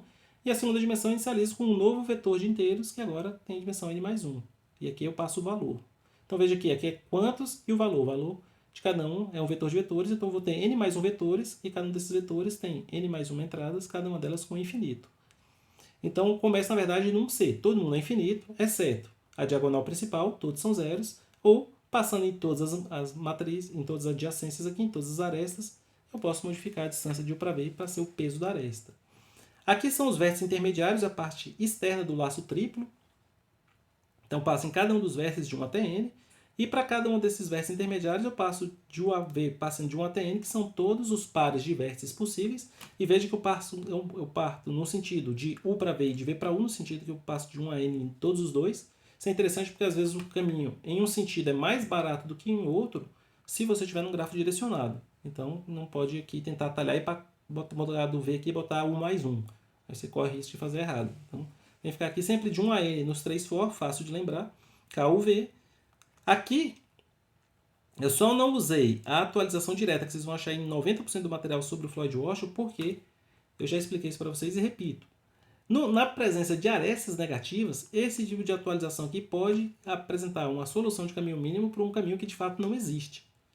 Então, o que você faz? Para saber se eu consigo diminuir a distância de U para V caminhando de U até K e depois de K até V, eu tenho que saber primeiro, é possível chegar de U até K?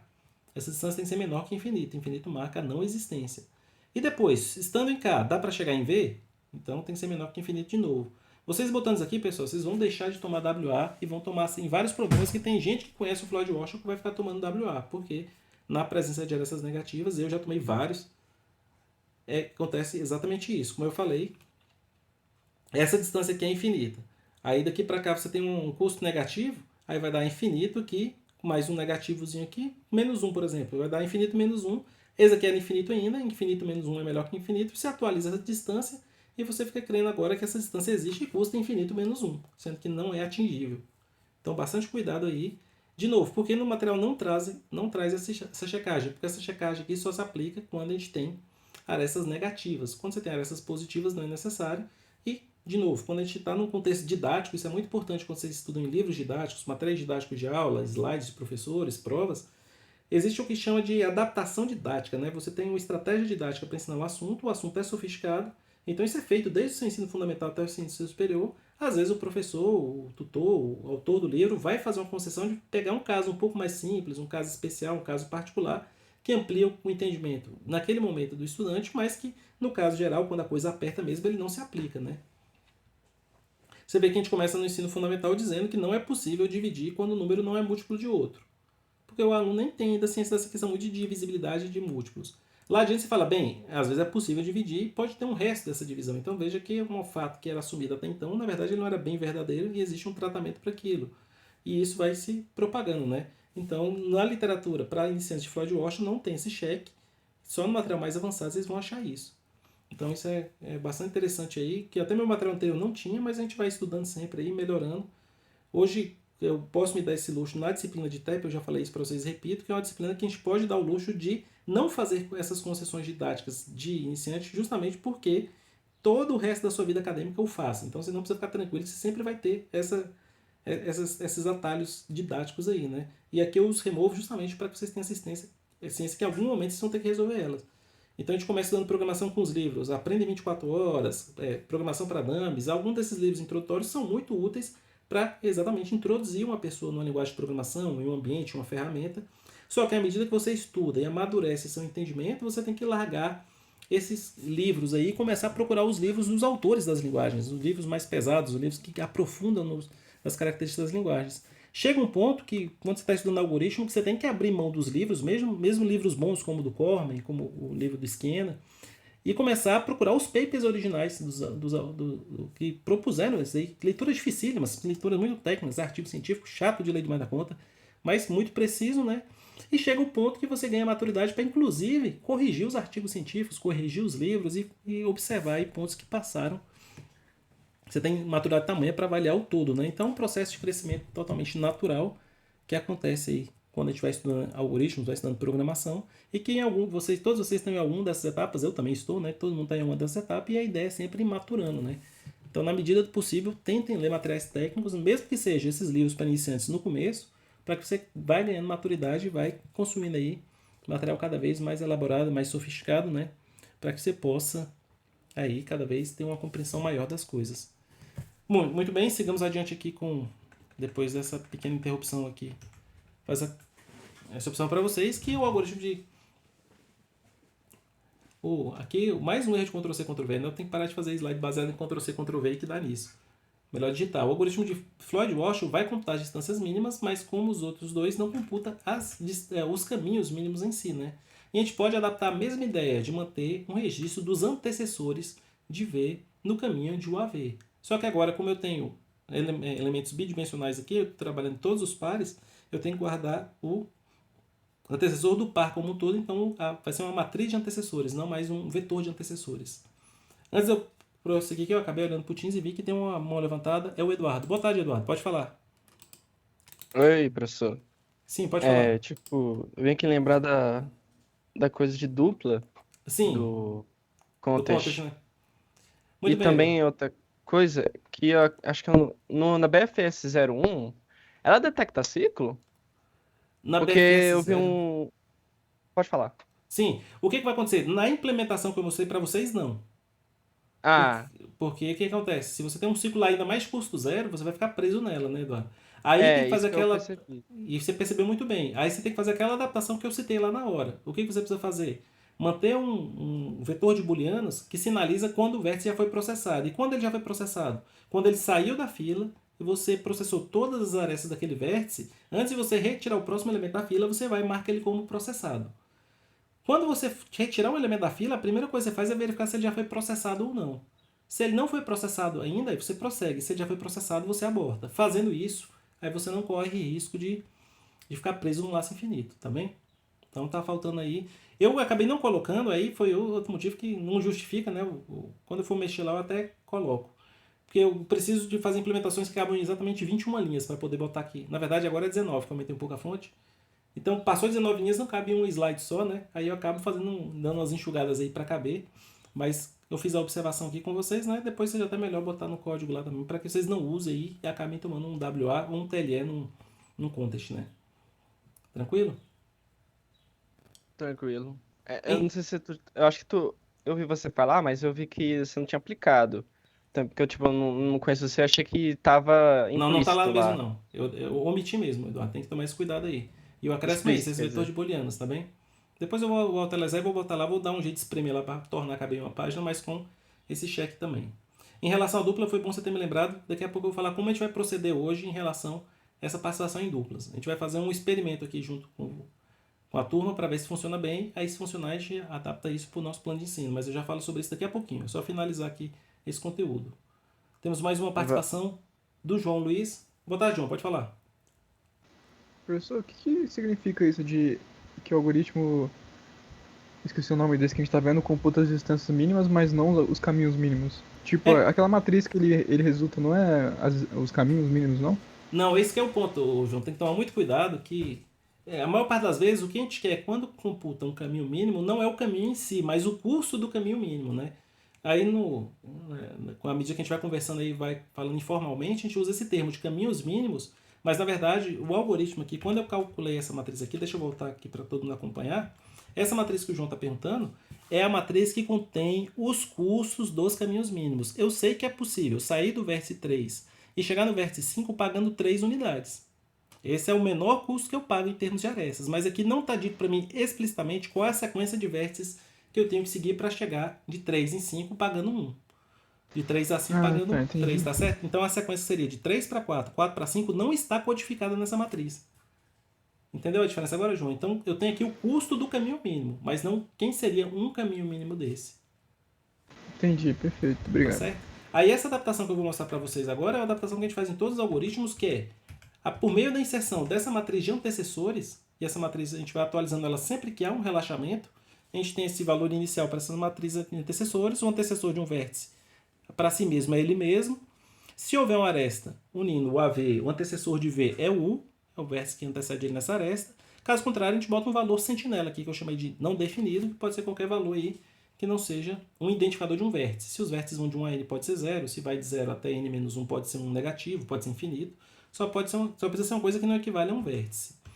Toda vez que houver uma atualização, quando eu fizer o K e houver o relaxamento da distância, aí você atualiza. O antecessor de UAV passa a ser o mesmo antecessor de K até V. Porque o K agora foi o vértice que fez aquele processo de atualização. Aí se a gente reconstruir o caminho com exatamente a mesma rotina que a gente usou aí nos últimos dois algoritmos, a gente reconstrói um desses caminhos mínimos. Vamos ver essa situação aqui na prática, num gráfico um pouco menor, para não ficar cansativo. Eu tenho aqui a matriz M, que vai ter no elemento MJ a distância que em custo, né, do caminho mínimo que une o I até o J, e como subscrito, quem foi o antecessor dele nesse caminho. Eu ia botar duas matrizes, mas ficou apertado aqui, ficou feio, aí eu botei todas as informações em uma matriz só, por isso que eu botei essa legenda para a gente acompanhar. Vamos inicializar aqui, diagonal principal, todo mundo é zero, e o antecessor de um vértice é ele mesmo.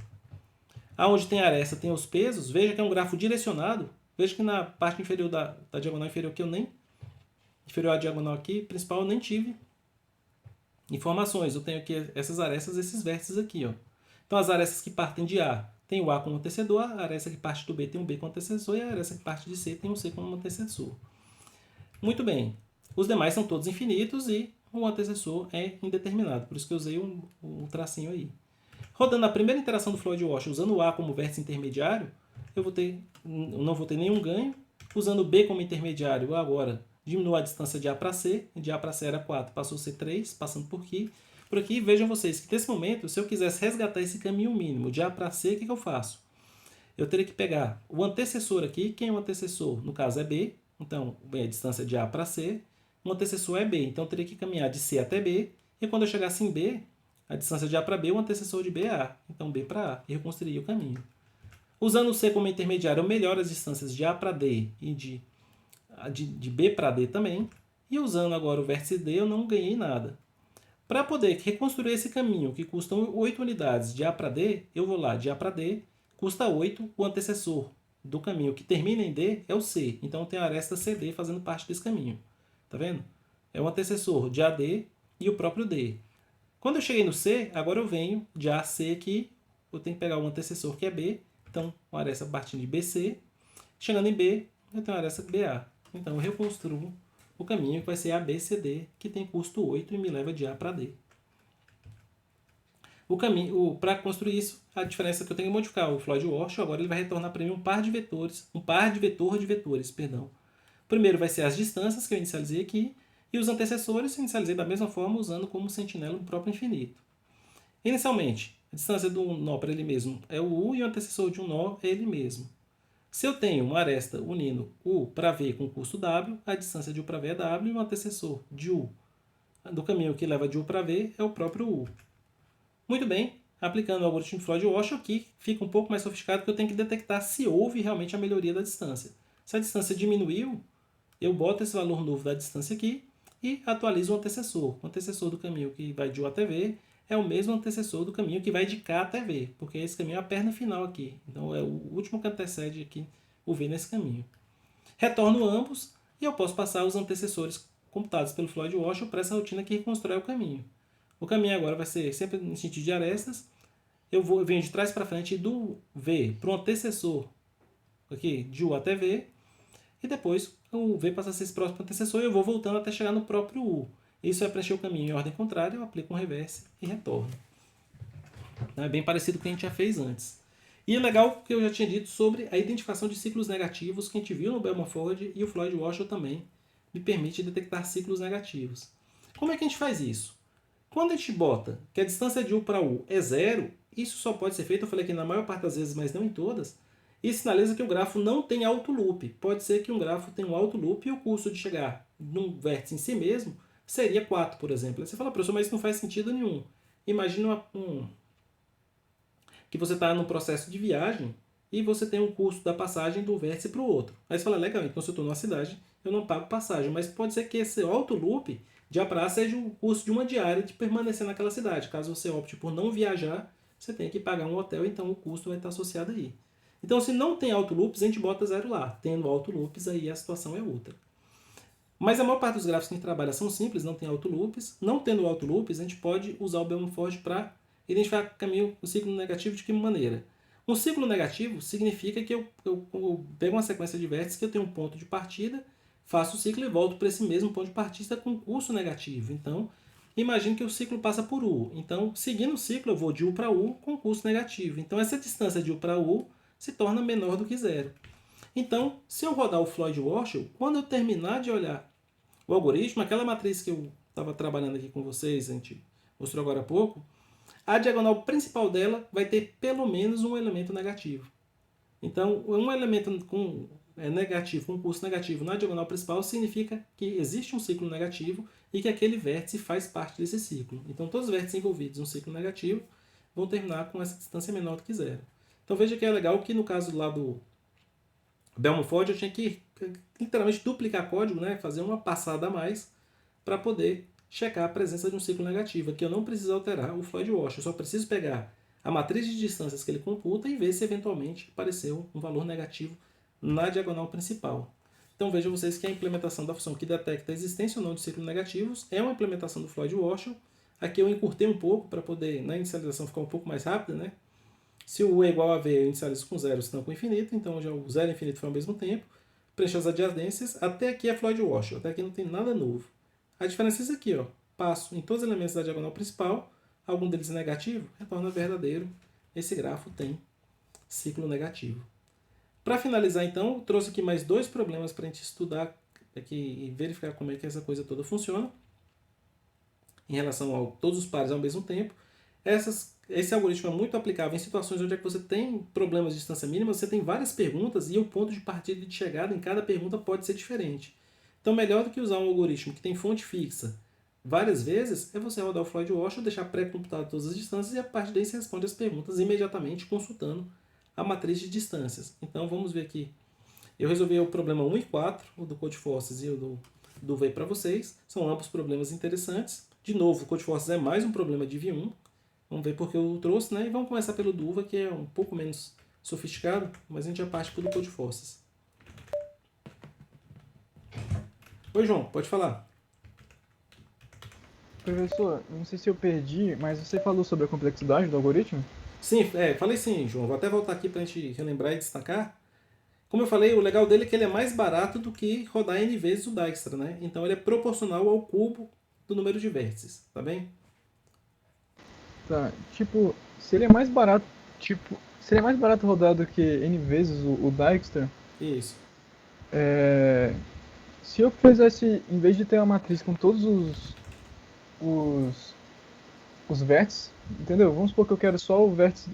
Entendi. Você está querendo cortar o algoritmo, É, dividir por N e fazer um algoritmo mais rápido que o Dijkstra, né? tipo, se fazer só da linha do 2, né? E eu pegar as distâncias mínimas do 2 para qualquer O que acontece, outro João? vértice, né? O seu algoritmo não daria correto porque acontece? Na construção dos caminhos intermediários que minimizam as distâncias, você teria um problema aí, porque você estaria ignorando alguns possíveis caminhos, né? Então, talvez os caminhos que você resultado dessa sua abordagem não fossem os caminhos mínimos.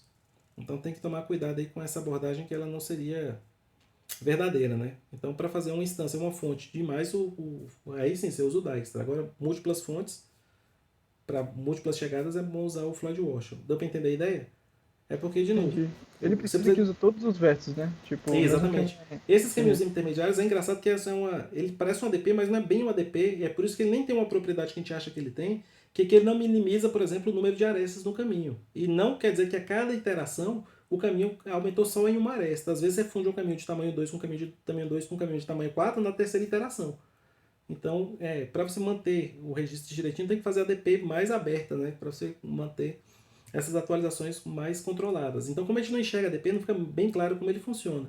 Mas a partir do momento que você não usasse todos os possíveis caminhos intermediários, você talvez não minimizasse as distâncias, tá bem? Beleza, entendi. Maravilha, mas olha a pergunta, interessante, eu nunca tinha visto a coisa por esse ângulo não. Bem, o problema do OJ é o problema que diz o seguinte. Eu sempre pensei que algum dia eu iria me encontrar com o professor Miguel, que tem me permitido preparar muitos eventos. Mas, de fato, eu perdi todas as oportunidades. Enfim, com a ajuda de um mágico, eu consegui encontrá-lo na mágica Cidade da Esperança. A Cidade da Esperança tem muitas ruas. Algumas delas são bidirecionais, outras unidirecionais. Outra propriedade importante dessas ruas é que algumas delas são para pessoas com menos do que 30 anos e as outras são para os demais cidadãos. Isso é feito para dar aos menores liberdades em suas atividades. Cada rua tem um certo comprimento. Dada a descrição de cada cidade das posições iniciais, determine o local mais apropriado para o encontro. O lugar mais apropriado é o lugar cujo esforço combinado de ambos para chegar lá é mínimo. Você pode assumir que eu tenho 25 anos e o professor Miguel tem 40 ou mais. Então esse problema foi redigido aí pelo Shahriar Manzoor, que é um dos membros do UVA, né? O professor Miguel Revilla é o professor que criou o UVA, infelizmente já falecido, né? O João Miguel Júnior, que toca o OJ, que era o antigo UVA. Então, depois de 5 anos que eles estavam colaborando, eles se encontraram no final do ICPC, o Shahriar o da esquerda, o Miguel Revilla o da direita. Então ele resolveu escrever esse problema aí, em homenagem ao professor Miguel. A entrada contém várias descrições de cidades. Cada descrição de cidade começa com o inteiro N, o qual indica quantas ruas há na cidade. As próximas N linhas contêm as descrições das N ruas. A descrição de cada rua consiste em 4 letras maiúsculas do alfabeto e um inteiro. A primeira letra ou é Y, indicando que a rua é para jovens, ou M, indicando que a rua é para pessoas com mais de 30 anos ou mais. O segundo caractere ou é U, indicando que a rua é unidirecional, ou B, indicando que a rua é bidirecional. O terceiro e quarto caracteres x e y podem ser qualquer letra maiúscula do alfabeto e indicam os lugares x e y da cidade estão conectados. No caso unidirecional, significa que é uma rua de mão única no sentido de x a y. E o inteiro não negativo c indica a energia necessária para caminhar pela rua. Se ambos estamos no mesmo lugar, nós podemos nos encontrar com custo zero de algum modo. Os valores de energia são menores do que 500. Após a descrição de uma cidade, a última linha de cada entrada contém um nome de 2 lugares, os quais são as posições iniciais onde estão eu e o professor Miguel, respectivamente. O valor n igual a 0 indica o fim da entrada. Para cada conjunto de entrada, imprima o custo mínimo de energia necessário e o lugar mais apropriado para o encontro. Se existe mais de um lugar, imprima todos eles em ordem lexicográfica na mesma linha, separados por um único espaço em branco. Se não há um lugar apropriado para o encontro, imprima a mensagem e vocês nunca irão se encontrar. Então vamos visualizar essa situação toda aqui. Eu tenho, inicialmente, esse exemplo de entrada e saída, onde aqui eu tenho 4 estradas. Aqui eu tenho o público, na verdade 4 cidades, né? Depois eu corrijo isso também. Cada uma das 4 informações que eu vou ter aqui agora vão ser... Na verdade, é 4 estradas B, então esse problema é ruim porque não te diz quantas são as cidades. Você tem que deduzir o número de cidades a partir do número de estradas. Mas as cidades são no máximo 26 porque são as letras do alfabeto, né? Começo com o público da rua, que são a rua para jovens, no sentido unidirecional, que parte de A para B, com custo 4. Então tá aí, as setas em azul vão indicar que o público jovem pode travecar aí pagando 4 unidades de energia no sentido AB. Mais uma cidade para os jovens, unidirecional no sentido de C para A com custo 1. Agora uma cidade para as pessoas mais maduras, unidirecional partindo de D para B com custo 6. Eu vou marcar essas setas em verde. E por fim, uma estrada bidirecional para o público adulto, de C para D com custo 2. Mas que coisa biruta, eu desenhei errado, né? Tem que ser aqui C para D, eu botei C para B. Não vai mudar a resposta porque a gente vai chegar no mesmo ponto. Muito bem, o professor Shahriar vai estar no ponto A, o Miguel vai estar no ponto D. Eu posso chegar diretamente em B a partir de D, pagando 6, posso chegar diretamente de A para B em 6. Inclusive, essa é a única cidade que ambos conseguem chegar ao mesmo tempo, né? Porque o Shahriar estando no ponto B e I, ele só pode trafegar pelas setas azuis, ele não poderia ir para C, por exemplo, nem para D. Por isso que o meu desenho ficou errado e eu não percebi. Muito bem, sendo essa a única cidade que eles podem se encontrar, ele paga 4 de energia, o professor Miguel paga 6, custo total 10. Nesse segundo exemplo, eu tenho só 2 estradas, são as mesmas 4 cidades, os jovens vão de A para B de forma unidirecional pagando 10, e as pessoas de mais idade caminham de C para D pagando 20. Como está o professor Shahriar aqui e o Miguel está ali, eles nunca vão se encontrar. Não tem caminho para eles, né? Então como é que a gente resolve esse problema? Aqui nem precisava ser, de fato, o Floyd Washington. Eu peguei esse problema aqui mais pela característica dele aqui, que é a questão da decomposição que a gente conversou antes, do que do algoritmo em si, né? Porque eu vou ter um gráfico mais ou menos dessa maneira num problema. Uma situação hipotética aí com 6 cidades, várias estradas ali. Eu tenho aqui cidades bidirecionais aqui, tenho cidades tem direções aqui, ó, nesse sentido os jovens vão para cá, os adultos vêm para cá, e fica essa bagunça. Se eu tentar processar esse gráfico de uma só vez, eu vou fazer bagunça no algoritmo. Então, qual a ideia? Vamos decompor esse problema em 2 problemas. Eu quero saber quais são as distâncias mínimas entre os pares de vértices para o professor Shahriar, que é o que segue as setas em azul, e vou fazer o segundo gráfico só com setas verdes para o professor Miguel. Aplico o algoritmo de Floyd Washington em ambos. Isso vai me gerar 2 matrizes. As distâncias mínimas para o professor Miguel, que é essa matriz dos M's aqui, e as distâncias mínimas para o professor Shahriar. Infinito nessa matriz significa que ele não consegue se locomover da cidade que está nessa linha para a cidade que está na coluna. O que eu vou fazer agora? Eu resolvi dois problemas em separado. O problema não é em separado, eu preciso saber se eles se encontram. E veja que o mínimo desse encontro não é necessariamente a saída de um algoritmo de caminho mínimo. O que eu vou fazer? Eu vou combinar essas duas matrizes por meio de uma soma. Soma no sentido matemático, que infinito mais infinito dá infinito. Tomar cuidado aqui que se tiver um infinito em um dos dois, em uma célula correspondente, significa que um dos dois não pode chegar lá, então o resultado tem que ser infinito. Se os dois têm uma energia lá, então essa distância DI aqui é a soma da distância da energia que Miguel leva para sair de 1 para 1 e o Xareá de 1 para 1, e assim por diante.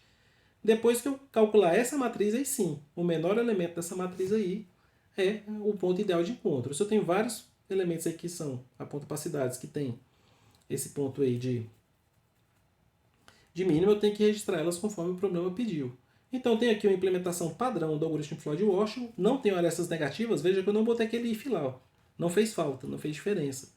Só para exemplificar para vocês que eu poderia ter colocado, mas nesse caso de arestas positivas não tem problema. Então, eu rodo o Floyd-Warshall, recebo as distâncias para o Miguel.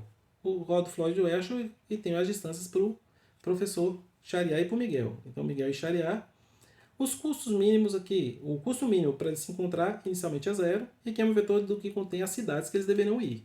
Então, para ir para a cidade U, passando em todas elas, eu vou fazer o seguinte. Do professor Xareá aqui, o R eu acho que eu botei o Xareá ou o outro, não, tá aqui, o Miguel.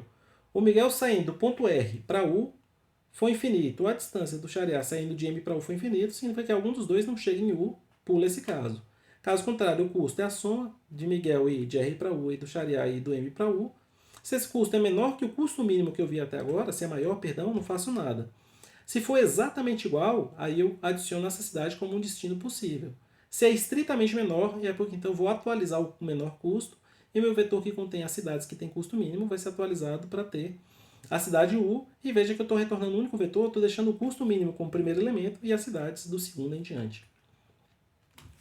Um problema interessante com a decomposição que não é muito difícil de se perceber, mas que vale a pena de novo para reforçar a ideia que a gente tem que usar de decomposição para resolver os problemas quando eles ficarem muito sofisticados para ser resolvidos de uma só vez. Em vez de processar, nesse caso aí, o grafo inteiro, a gente processa ele em partes e depois une essas duas partes aí na resposta final.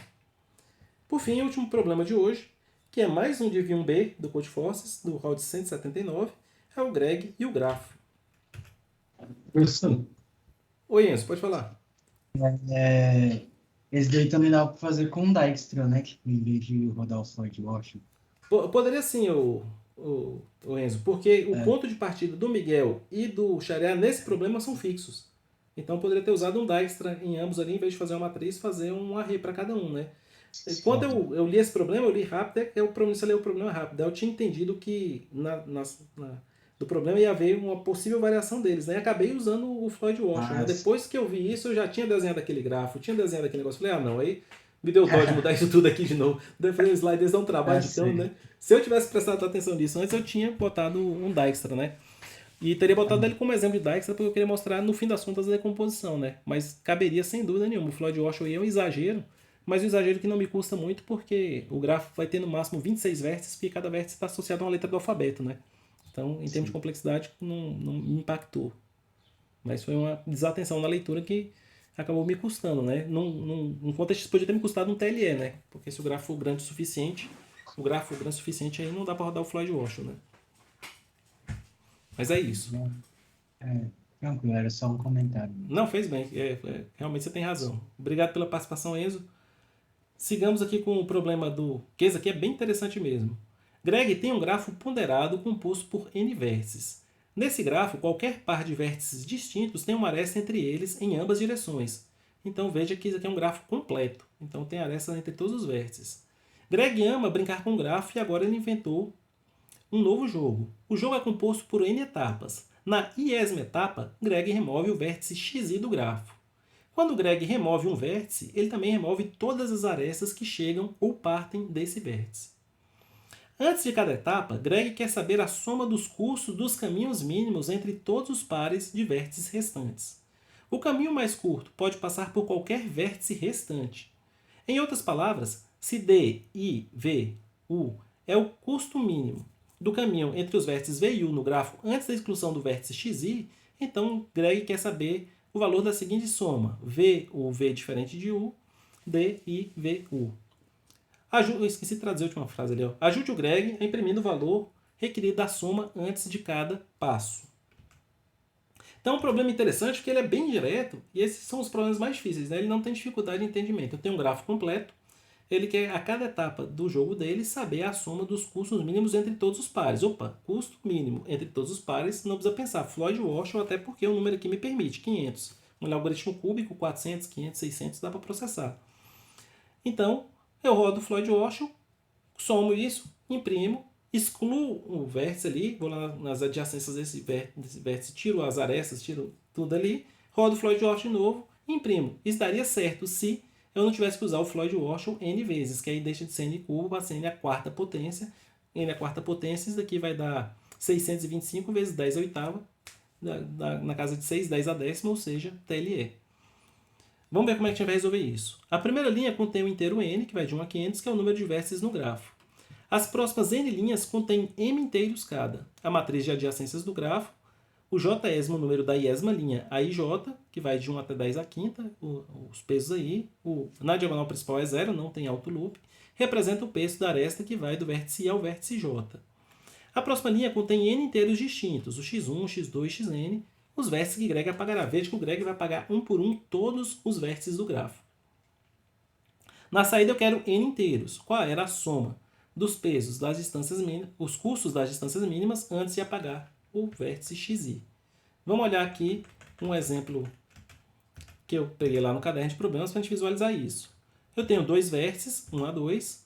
Eu tenho essa matriz de adjacências, ou seja, entre 1 e 2, 2 é 0. De 1 para 2 custa 5, de 2 para 1 custa 4. Então, eu tenho isso. E vou apagar primeiro o vértice 1, depois vou apagar o vértice 2. Esses são os vértices excluídos, vai ser na ordem aí crescente. Antes de fazer a exclusão, a distância mínima de 1 para 2 era 5. E a distância mínima de 2 para 1 era 5. Então, veja que a primeira exclusão, de 1 para 2, 2 para 1, 5 mais 9, 7, 5 mais 4, perdão, 9. Vou apagar o vértice 1. Sai o vértice 1 e as arestas que conectam ele. Antes da exclusão de 2, já não restou mais nada. A distância é 0. Então, a resposta para esse caso de teste é 9, 0. Vamos pegar um mais interessante aqui. Agora são 4 vértices. Essa é a minha matriz de adjacências. Aí fica essa coisa bonita aí, o grafo. Fica agora bem denso, né? Muitas informações, muitas arestas e tudo.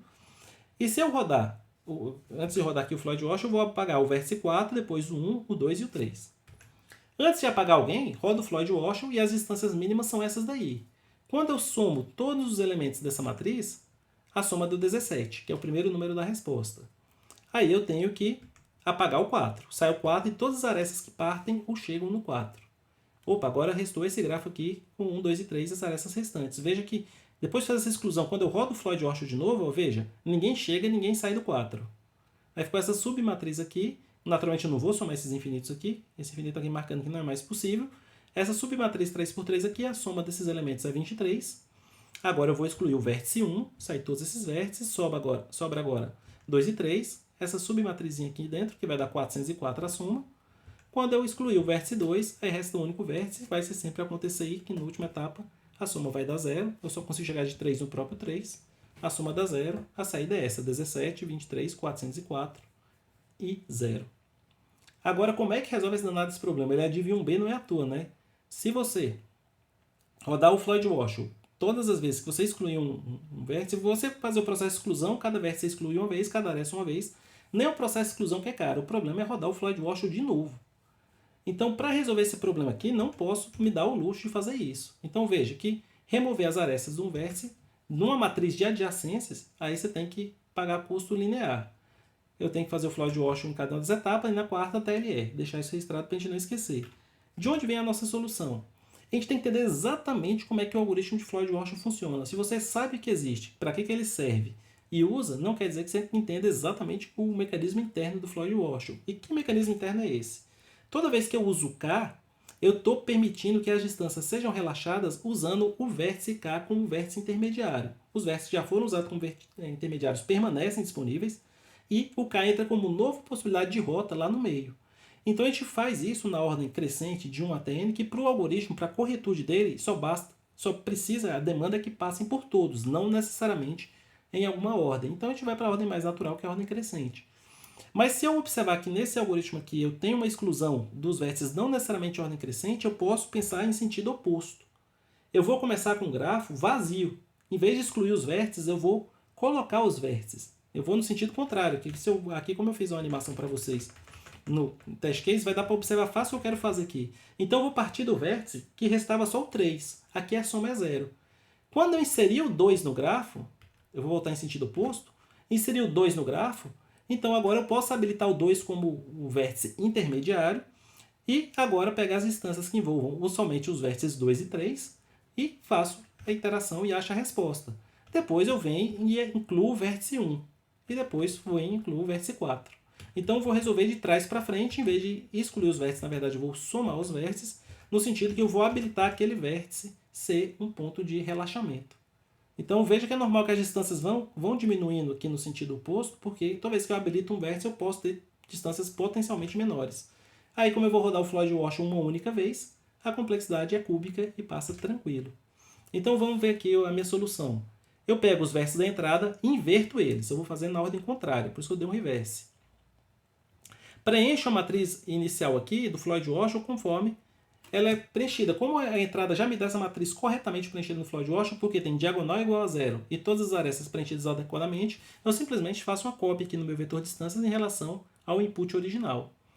Aqui, para manter a lista dos vértices que já estão inclusos no meu gráfico, eu vou usar um vetor não ordenado, ou um conjunto não ordenado, né, que me permite inserir e tirar com O1, mas vocês podem usar aí um vetor de bits para marcar isso, pode usar até um 7, não vai ser isso que vai ser o problema.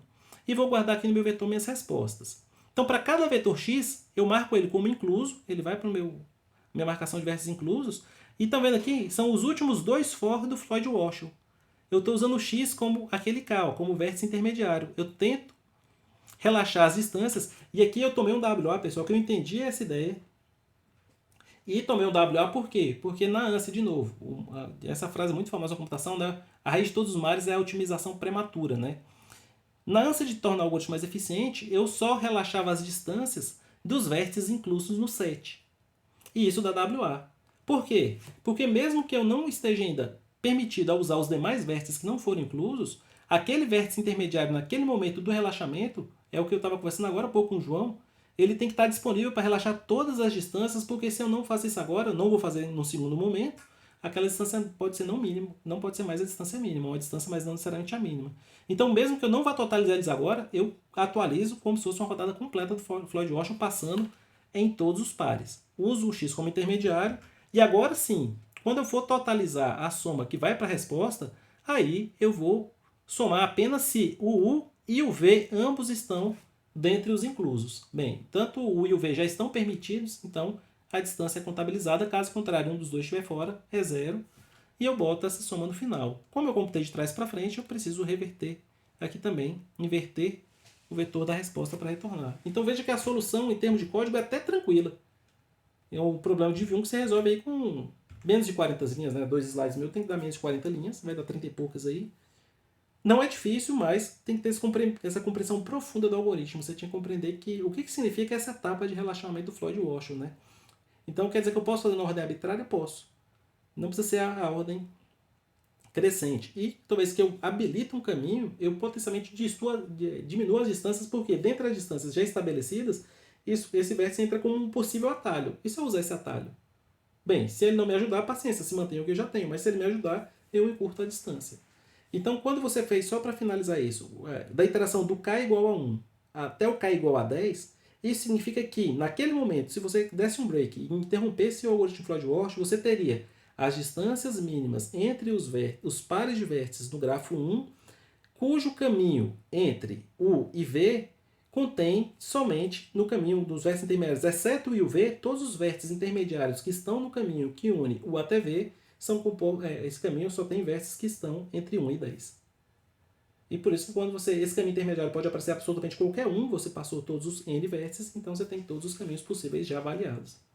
Então veja como é interessante, né? Eu venho reforçando essa ideia e finalizo falando isso, que é importante O nosso estudo é feito em etapas, você não precisa se assustar e nem achar, meu Deus, isso é muito complicado, mas para você ter uma... Eu quis passar para vocês com esses exemplos de hoje, com esse discurso, dar um norte para o estudo de vocês. A gente começa, primeiro passo, conhecendo as coisas. Bem, eu não conhecia o algoritmo de Floyd-Walsh, excelente, você sai daqui hoje conhecendo um novo algoritmo muito eficiente, fácil de implementar. Quero usar o algoritmo de Floyd-Walsh, excelente. O que você faz? Pega a implementação que está no slide, você vai resolver 90%, 80% dos exercícios que você vai ser confrontado aí nos contextos para iniciantes ou para nível intermediário. Pera aí, agora eu estou usando, estou bem, eu até consigo já fazer de memória, mas alguns problemas engasgaram aí, os mais difíceis, contextos mais avançados, finais brasileiras, Div 1 do Codeforce, aí eu senti que era Floyd-Walsh, mas não foi. Bem, agora é hora de sentar e entender a fundo o algoritmo. Então, quando você senta, estuda e resolve um problema desse, você passa a compreender mais a fundo o que significa o algoritmo Floyd-Walsh e tira todo esse benefício que eu falo para vocês que a gente extrai do estudo de programação competitiva, onde é que você consegue aprofundar seu conhecimento, entender as nuances de cada algoritmo, as propriedades que ele tem, não só no final da sua execução, mas também nas etapas intermediárias. Isso é muito bom, muito interessante e, naturalmente, aí amplifica nossa compreensão. Certo, senhores e senhoritas? Vou então finalizar aqui o conteúdo sobre caminhos mínimos que a gente está estudando nessas últimas 3 semanas. A gente vai continuar naturalmente, nosso curso ainda temos mais alguns encontros a estudar aí. Temos uma nova sequência agora de estudos que vão em outras aplicações de grafos. A gente vai estudar na próxima semana as árvores mínimas geradoras, que é um conceito também bastante interessante. E temos 2 algoritmos aí que são recorrentes no estudo de árvores mínimas geradoras, que é o algoritmo de Prim e o algoritmo de Kruskal. E depois eu vou avançar em outros tópicos aí, continuo preparando material. Quem está acompanhando o repositório está vendo aí que eu estou atualizando ele constantemente, para a gente fazer um curso aí bastante interessante, com bastante material e principalmente bastante exemplo resolvido de problemas para que vocês possam acompanhar e se desenvolverem, tá bem? Vou encerrar aqui o vídeo que vai para o YouTube, que eu estou gravando no OBS nesse instante. Muito obrigado a todos.